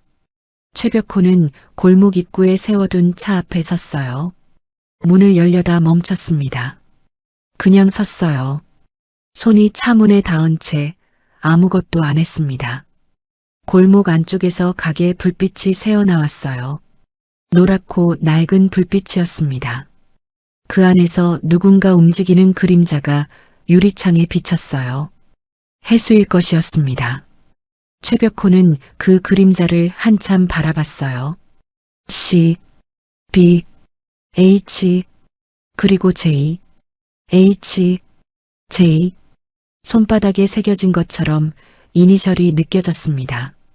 실제로 만지지 않아도 손끝에 그 감촉이 남아있는 것 같았어요. 작고 가느다란 새김이었지만 그게 얼마나 선명하게 박혀 있는지 이 세상 어디에도 같은 게 없는 물건이었습니다. 자신이 직접 새겨 넣었으니까요. 혜주에게 준 게 26년 전이었습니다. 서울로 떠나기 사흘 전이었어요. 골목 어귀의 작은 금방에 들러 둘의 이니셜을 새겨달라고 했습니다. 사장이 이니셜이 뭐냐고 물었고 최벽호가 불러주며 혜주의 이름 이니셜을 먼저 말했어요. 그게 맞는 순서인 것 같았으니까요. J, H, J, 정혜주, 그리고 C, B, H, 최벽호. 혜주는 그걸 받아들고 뒤집어서 이니셜을 한참 들여다봤습니다. 그러고는 웃었어요. 그 웃음이 어떤 표정이었는지 26년이 지난 지금도 선명했습니다. 그렇게 주고 서울로 갔어요. 돌아오겠다고 했습니다. 돌아오지 못했어요. 차에 탔습니다. 시동을 걸지 않았어요. 그냥 핸들에 손을 올린 채 앞유리를 바라봤습니다. 가로등 불빛이 유리 위에 번지듯 고여 있었어요. 혜주가 죽었다는 소식을 들은 건 서울에 온 지 1년이 조금 지났을 때였습니다. 만식에게 연락이 왔어요. 전화기 너머로 만식의 목소리가 떨렸는지 안 떨렸는지 최벽호는 기억하지 못했습니다. 너무 충격을 받아서였어요. 산후합병증. 그 말이 들렸을 때 최벽호는 한동안 말을 잃었어요. 산후. 아이를 낳다가. 그러니까 혜주가 아이를 가졌던 거였습니다. 그리고 그걸 혼자 낳다가 떠난 거였어요. 최벽호는 그 사실을 알면서도 그 아이가 자신의 아이라는 걸 확인할 용기가 없었습니다. 만식은 전화를 끊었어요.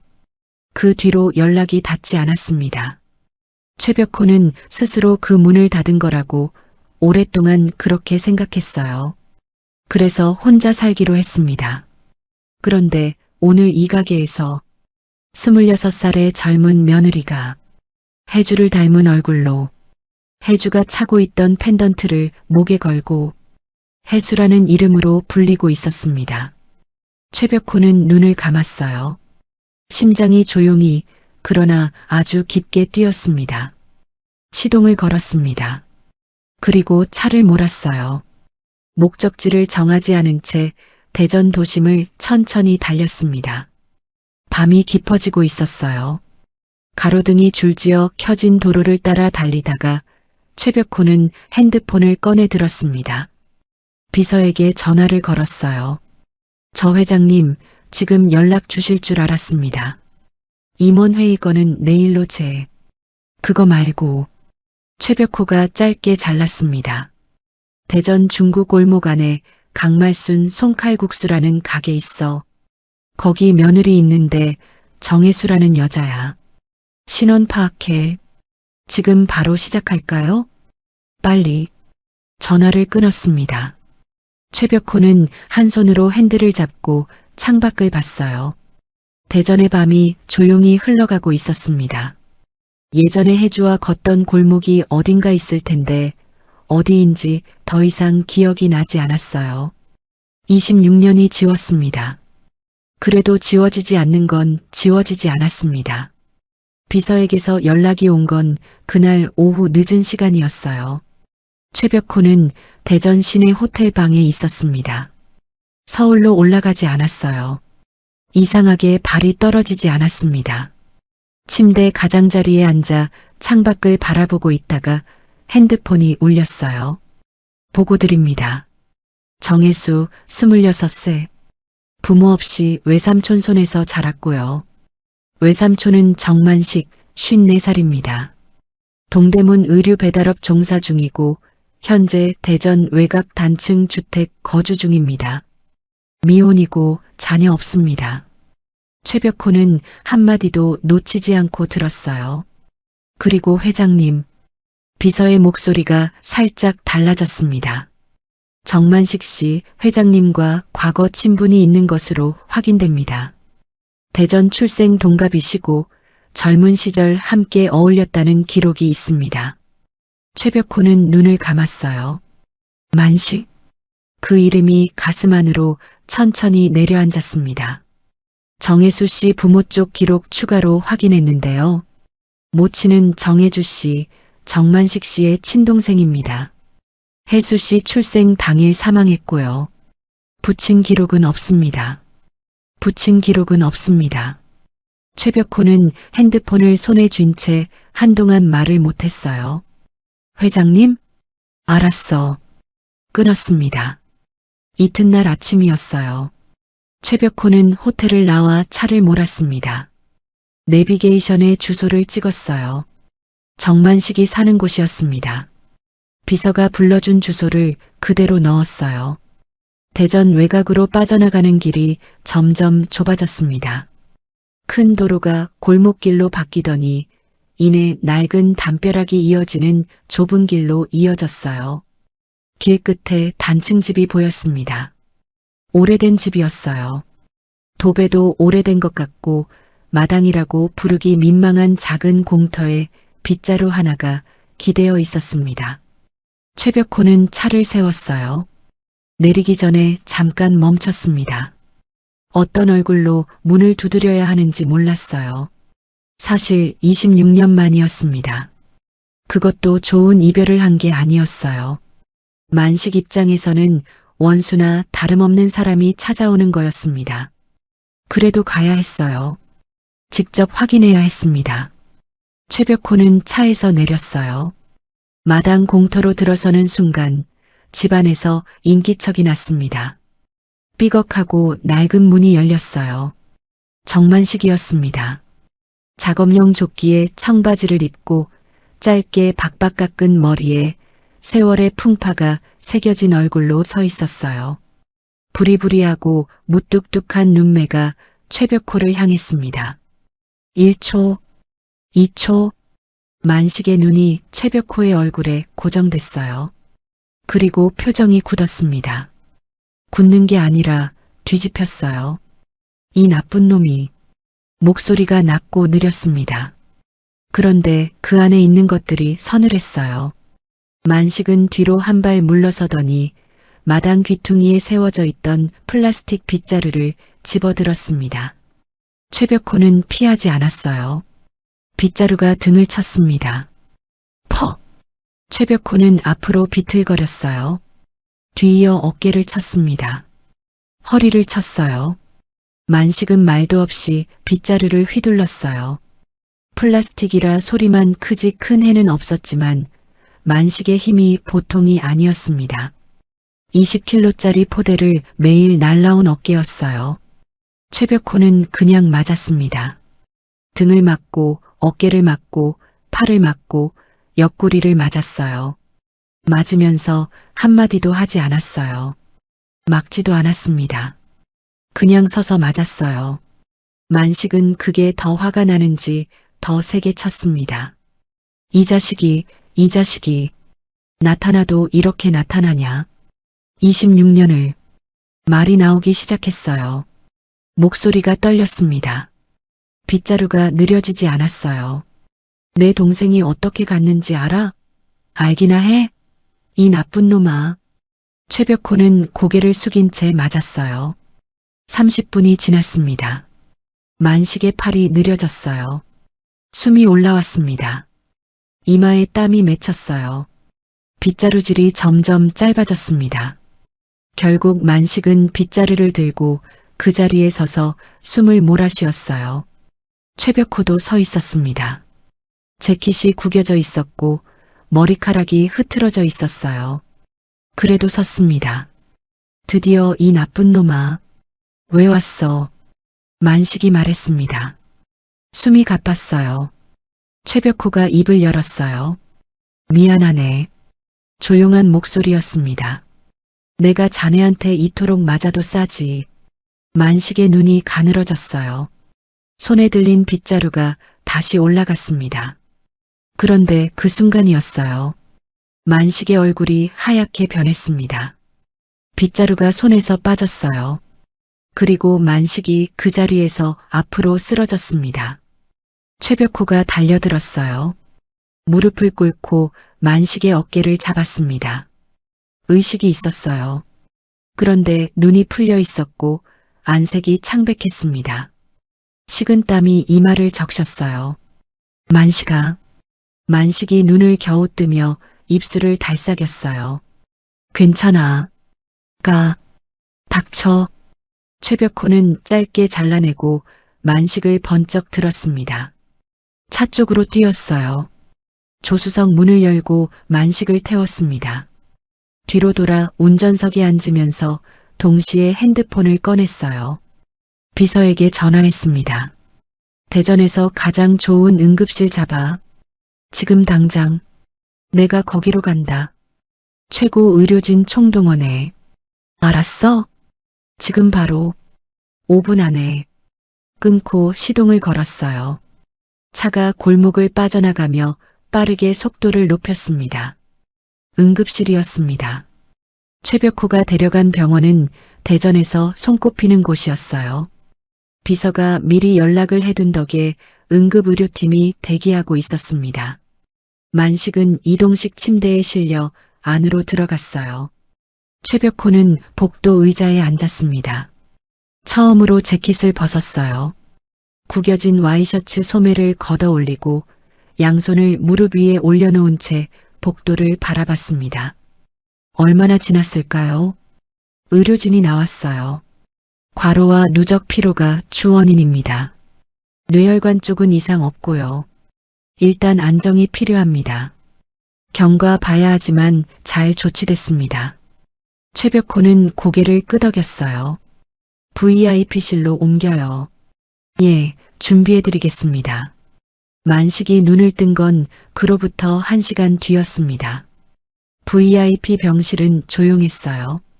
흰 시트가 깔린 침대, 큼직한 창문으로 오후 햇살이 들어오고 있었습니다. 만식은 눈을 뜨더니 천장을 봤어요. 그리고 옆을 봤습니다. 최벽호가 의자에 앉아 있었어요. 만식이 눈을 가늘게 떴습니다. 아직 있네. 어디 가겠어. 가면 되잖아. 안 가. 만식이 코웃음을 쳤어요. 기침이 나왔습니다. 최벽호가 침대 옆 물컵을 내밀었어요. 만식은 잠깐 노려보다가 받아서 마셨습니다. 왜 왔어, 진짜로. 최벽호가 잠깐 말을 골랐어요. 해주 생각이 났어. 만식의 눈이 굳었습니다. 그 이름 함부로 입에 올리지 마. 그래도 올려야 해. 할 말이 있어. 없어. 나한텐. 만식아. 최벽호가 앞으로 몸을 기울였습니다. 그 칼국수 가게 며느리. 해수라는 여자. 내가 대전 내려왔다가 우연히 봤어. 해주를 너무 닮아서, 이름이 해주랑 너무 비슷해서. 그리고 잠깐 멈췄어요. 그 애목에 내가 해주한테 준 펜던트가 걸려 있었어. 병실 안이 조용해졌습니다. 만식이 눈을 감았어요. 오래 감고 있었습니다. 최벽호는 기다렸어요. 서두르지 않았습니다. 한참 뒤 만식이 눈을 떴어요. 눈치챈 거야. 확인하러 온 거야. 만식이 천장을 바라봤습니다. 긴 침묵이었어요. 창밖에서 새소리가 희미하게 들렸다가 사라졌습니다. 그때 최벽호의 핸드폰이 진동했어요. 최벽호가 화면을 봤습니다. 모르는 번호였어요. 받으려다 멈췄는데 만식이 말했습니다. 받아봐. 최벽호가 전화를 받았어요. 그런데 목소리가 나오기 전에 먼저 소리가 들렸습니다. 배경 소음이었어요. 그릇 소리, 누군가 소리를 높이는 것, 무언가 바삐 움직이는 소리들, 그리고 해수의 목소리가 들렸어요. 삼촌, 저예요. 지금 어디 있어요? 삼촌이 쓰러졌다고 연락이 와서.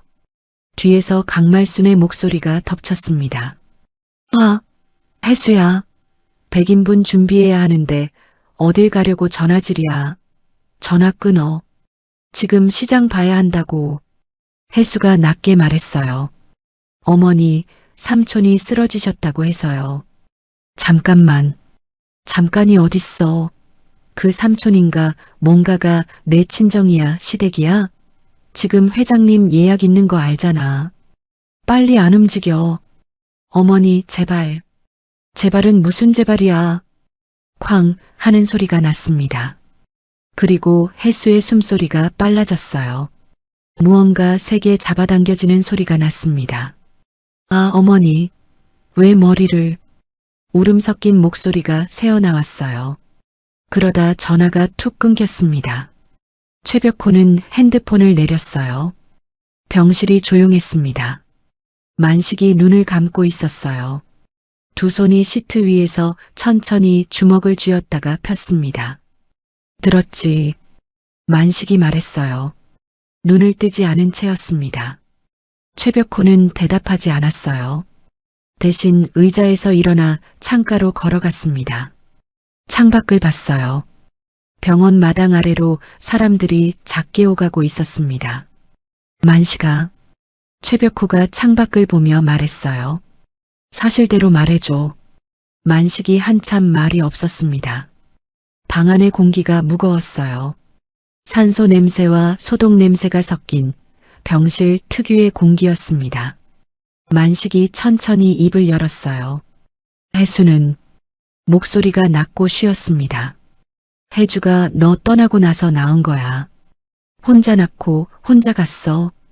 최벽호의 등이 굳었습니다. 그 애가 내 자식이야. 한마디였습니다. 짧고 선명하고 돌이킬 수 없는 한마디였어요. 최벽호는 창밖을 보고 있었습니다. 아무 말도 하지 않았어요. 창문 유리에 자신의 얼굴이 흐릿하게 비쳤습니다. 그 얼굴이 낯설었어요. 만식이 이어서 말했습니다. 그래서 내가 숨겼어. 네 앞에 데려가면 그 아이가 상처받을 것 같아서. 재벌이 된 너한테 아무것도 모르고 자란 아이를 들이미는 게 그게 혜수한테 옳은 일인지 나는 몰랐어. 최벽호가 천천히 고개를 돌렸습니다. 만식과 눈이 마주쳤어요. 만식의 눈이 붉어져 있었습니다. 우는 게 아니었어요. 울지 않으려고 버티는 것이었습니다.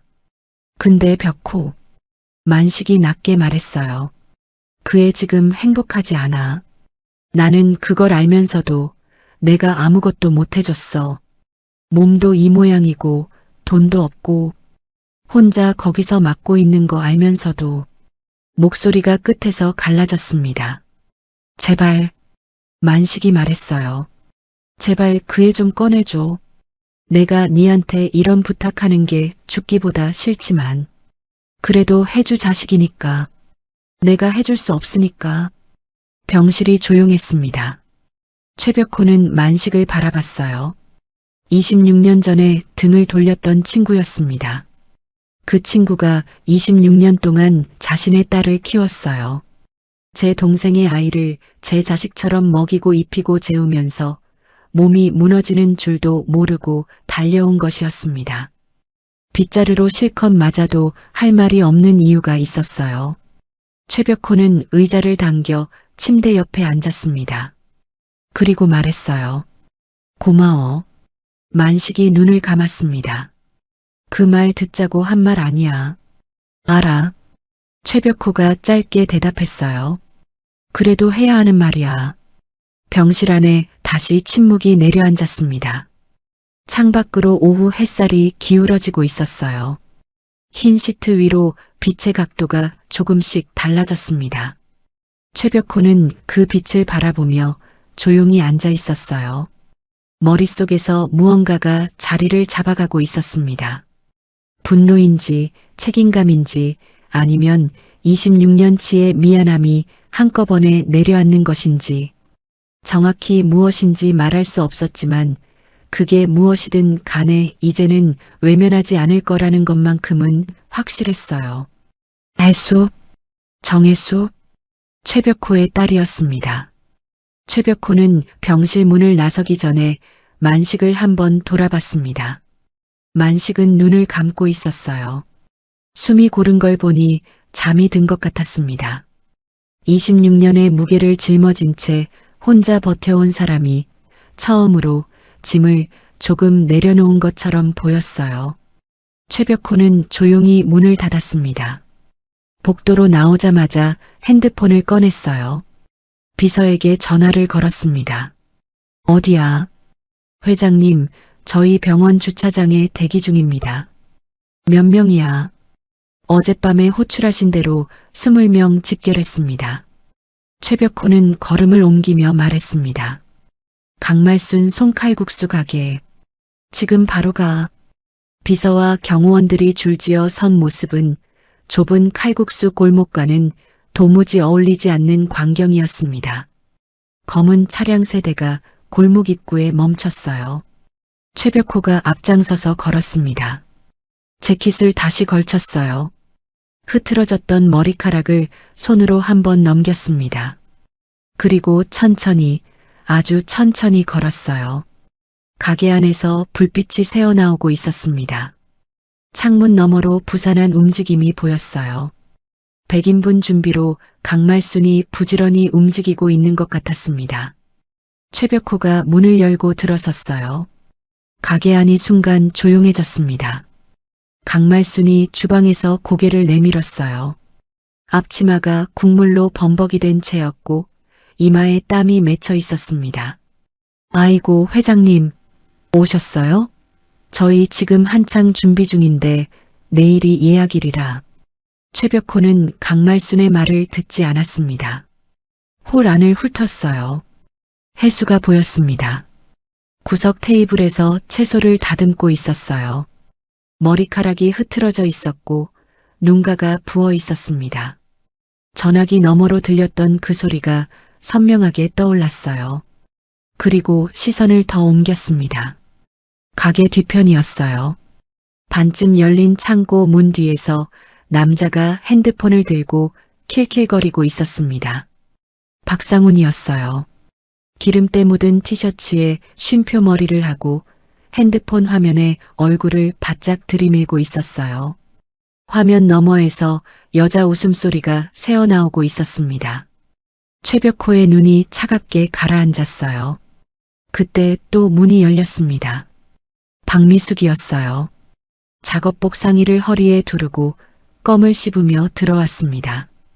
혜수를 보자마자 입이 열렸어요. 야, 올게. 그 파는 다 다듬었어? 내가 아까 크게 썰지 말라고 했잖아. 또 굵게 썰었지? 혜수가 고개를 들다가 최벽호와 눈이 마주쳤습니다. 혜수의 눈이 살짝 커졌어요. 박미숙도 최벽호를 봤습니다. 그리고 뒤에 선 비서와 경호원들을 봤어요. 얼굴이 굳었습니다. 강말순이 행주를 손에 쥔 채 성큼 앞으로 나왔어요. 회장님, 오늘 예약은 내일이라서요. 오늘은 저희가 준비하는 날이라. 압니다. 최벽호가 짧게 받았어요. 준비가 필요 없게 됐으니까 왔습니다. 강말순이 눈을 깜빡였어요. 예. 비서가 앞으로 나왔습니다. 손에 서류 한 장을 들고 있었어요. 접힌 종이를 펼치더니 카운터 위에 올려놓지 않고 그냥 바닥에 내던졌습니다. 종이가 펄럭이며 바닥에 떨어졌어요. 건물 매매 계약서였습니다. 강말순이 눈을 크게 뜨며 허리를 구부려 들여다봤어요. 읽다가 얼굴색이 바뀌었습니다. 이게 무슨... 이 건물 샀습니다. 비서가 말했어요. 조용하고 사무적인 목소리였습니다. 매수 완료됐고요. 이 공간 임대 계약은 오늘부로 종료됩니다. 비워주시면 됩니다. 강말순의 손에서 행주가 떨어졌어요. 무슨 소리야? 이 가게가 20년이야. 20년. 갑자기 건물을 사다니 이게 말이 돼? 됩니다. 최벽호가 말했습니다. 돈이 있으면 됩니다. 그때 뒤에서 발소리가 났어요. 박상훈이었습니다. 창고 쪽에서 나오며 상황을 파악하려는 듯 눈을 굴렸어요. 야, 여기서 무슨 일이야? 누구야 이 사람들이? 최벽호가 박상훈을 봤습니다. 눈빛이 싸늘했어요. 아무 말도 하지 않았습니다. 대신 걸음을 옮겼어요. 천천히 박상훈 쪽으로 걸어갔습니다. 박상훈이 뒷걸음질을 쳤어요. 야, 왜 이래? 누구냐고. 최벽호는 박상훈의 멱살을 잡았습니다. 그리고 주방 안쪽 반죽대로 끌고 갔어요. 반죽통이 보였습니다. 밀가루 반죽이 가득 담긴 큼직한 통이었어요. 박상훈의 얼굴을 그 안에 쳐박았습니다. 퍽! 박상훈이 허우적거렸어요. 최벽호가 천천히 손을 뗐습니다. 박상훈이 얼굴을 들었을 때 코와 이마에 밀가루 반죽이 덕지덕지 묻어 있었어요. 뭐야? 이 미친. 상간녀랑 바람 피우는 거. 최벽호가 말했어요. 낮고 조용한 목소리였습니다. 보고받아서 알고 있었어. 근데 그 여자를 가게 뒤에까지 데려올 정도면 개차반도 이런 개차반이 없지. 박상훈의 얼굴이 굳었습니다. 나한테 왜 이러는 거야? 당신이 뭔데? 뭔지 곧 알게 될 거야. 최벽호가 돌아섰어요. 경호원들에게 손짓을 했습니다. 손짓 하나였어요. 말은 없었습니다. 경호원들이 움직이기 시작했어요. 가게 안 테이블을 밀었습니다. 의자를 옮겼어요. 벽에 걸린 메뉴판을 내렸습니다. 정리가 아니었어요. 철거였습니다. 강말순이 비명을 질렀어요. 뭐 하는 거야? 이거 다 내 재산이야. 20년 동안 내가 일궈온 가게라고. 비서가 강말순 앞으로 다가섰습니다. 흰 봉투를 내밀었어요. 권리금 2천만 원입니다. 이걸로 충분하시죠? 강말순이 봉투를 손에 쥐었다가 던졌습니다. 이게 말이 돼? 2천만 원이 이 가게 값이야? 가게 값이 아닙니다. 비서가 조용히 말했어요. 20년 장사하셨으니까 드리는 위로금이고요. 건물 임대 보증금은 계좌로 입금됩니다. 강말순이 패닉에 빠졌습니다. 그 자리에 주저앉으려다 겨우 버텼어요. 박미숙이 끼어들었습니다. 야, 이거 불법이야, 불법. 경찰 부를 거야. 최벽호가 박미숙을 봤어요. 부르세요. 박미숙이 입을 다물었습니다. 법적으로 문제없는 매수입니다. 경찰이 와도 확인만 하고 갈 거예요. 혜수는 그 자리에 서 있었습니다. 아무것도 하지 못하고 있었어요. 가게가 뒤집어지는 걸 보면서 이게 꿈인지 현실인지 구분이 안 됐습니다. 오전에 삼촌이 쓰러졌다는 연락이 왔을 때 시어머니한테 머리채를 잡혔고 그 이후로 울면서 채소를 다듬고 있었어요. 그런데 지금 이 남자가 다시 나타났습니다. 혼자가 아니라 사람들을 잔뜩 데리고 그리고 가게를 박살내고 있었어요. 박미숙이 해수 쪽으로 달려왔습니다. 눈이 충혈돼 있었어요. 야, 이게 다 내 때문이야. 네가 무슨 짓을 한 거야? 손이 올라왔습니다. 해수의 뺨을 향한 손이었어요. 퍽 하는 소리가 나기 직전이었습니다. 누군가의 손이 그 손목을 잡았어요. 최벽호였습니다. 박미숙의 손목을 잡고 천천히 아래로 내렸어요. 박미숙이 움찔했습니다. 최벽호가 말했어요. 내 딸 얼굴에. 목소리가 낮았어요. 2번은 없어. 가게 안이 조용해졌습니다. 내 딸. 그 2글자가 가게 안 공기 속을 천천히 퍼졌어요. 강말순이 눈을 깜빡였습니다. 박미숙이 굳었어요. 박상훈은 반죽이 묻은 얼굴로 멍하니 서 있었습니다. 혜수도 굳었어요. 최벽호가 혜수를 봤습니다. 나중에 다 설명할게요. 지금은 같이 가요. 혜수는 말을 못했어요. 최벽호가 이어서 말했습니다. 삼촌이 병원에 있어요. 보러 가야죠. 그 말에 혜수의 눈이 흔들렸습니다. 삼촌이 병원에 있다. 그리고 이 사람이 그걸 알고 있다. 해수는 앞치마를 천천히 벗었어요. 손이 조금 떨렸습니다. 앞치마를 테이블 위에 내려놓고 아무 말 없이 최벽호 쪽으로 걸음을 옮겼어요. 강말순이 소리를 질렀습니다. 와, 해수야, 어딜 가? 지금 100인분 준비해야 한다고. 해수는 돌아보지 않았어요. 처음으로 돌아보지 않았습니다. 가게를 나서기 직전 최벽호가 뒤를 돌아봤어요. 강말순과 박미숙, 박상훈이 멍하니 서 있었습니다. 최벽호가 말했어요. 이건 시작이야. 조용하고 선명한 목소리였습니다. 내 혈육을 건들면 어떻게 되는지 앞으로 보여줄 거니까. 그리고 문을 나섰습니다. 차 안이었습니다. 최벽호의 고급 세단이 병원 쪽으로 천천히 달렸어요. 뒷좌석에 해수가 앉아 있었습니다. 아무 말도 하지 않았어요. 창밖을 보고 있었습니다. 최벽호가 조수석 서랍을 열었어요. 작은 사진 한 장을 꺼내 해수에게 내밀었습니다. 해수가 받아들었어요. 낡은 사진이었습니다. 두 사람이 나란히 서 있었어요. 젊은 남자와 젊은 여자였습니다. 여자의 얼굴을 보는 순간 해수의 손이 멈췄어요. 거울 같았습니다. 자신의 얼굴과 너무 닮아 있었어요. 달걀형 얼굴, 사슴 같은 눈망울, 가녀린 선.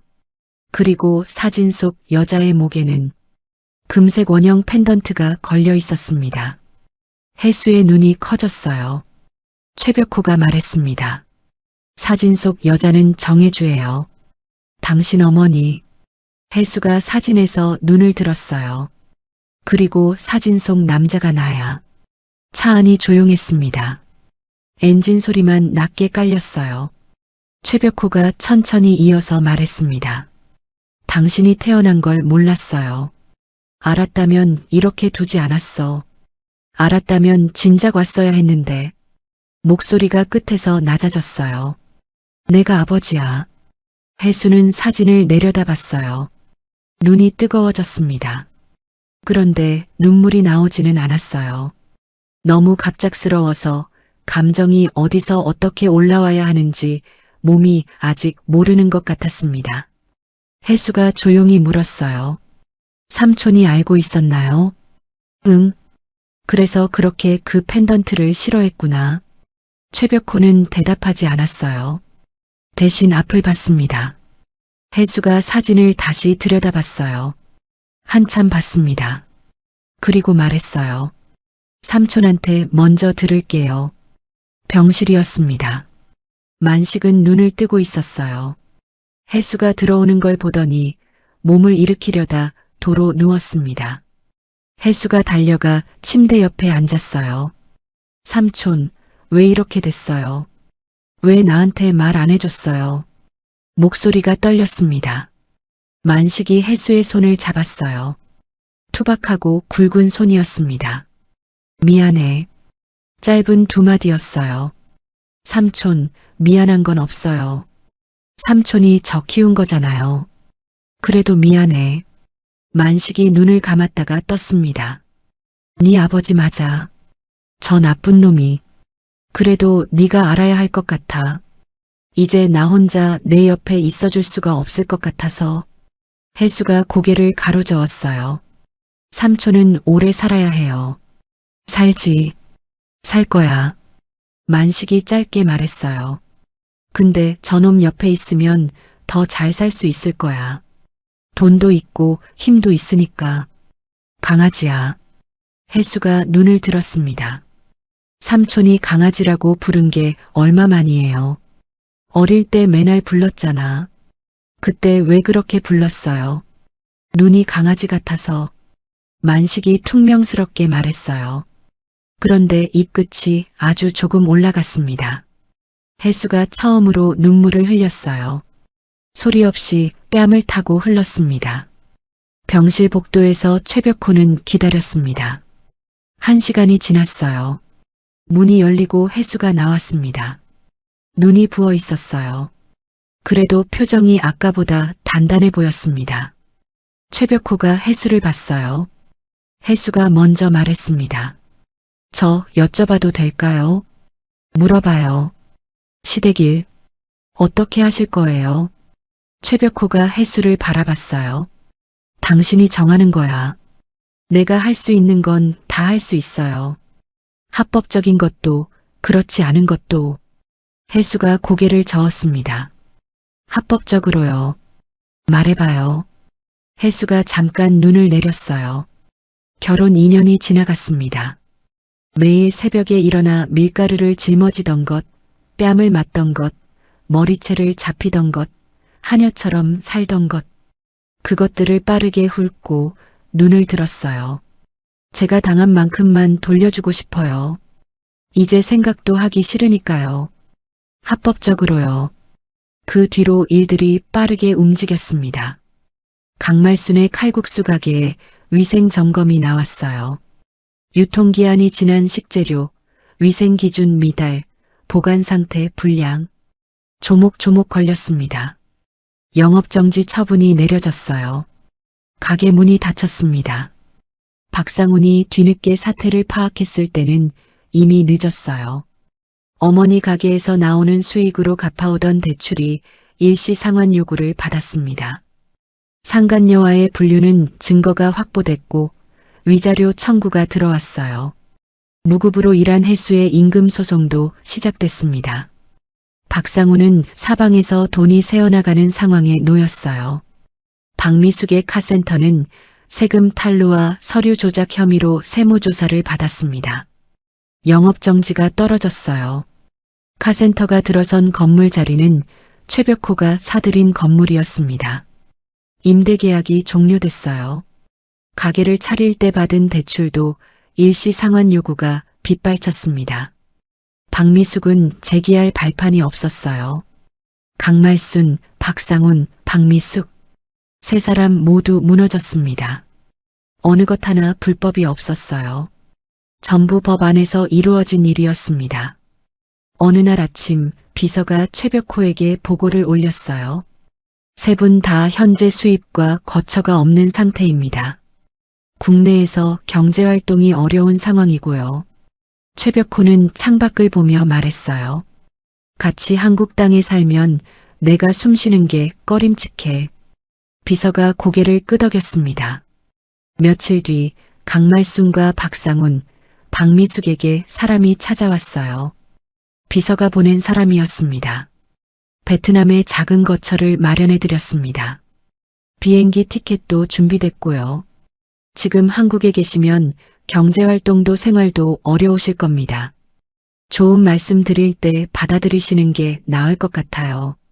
강말순이 소리를 질렀어요. 이게 무슨 강제 추방이야. 내가 무슨 죄를 지었다고. 죄가 있으시니까 영업정지가 나오신 거죠. 다음에 뵐 때는 이렇게 점잖은 모습이 아닐 수도 있습니다. 결국 세 사람은 짐을 쌌어요. 베트남행 비행기에 올랐습니다. 작은 거처와 편도 티켓을 받은 채 쫓겨나듯 한국 땅을 떠났어요.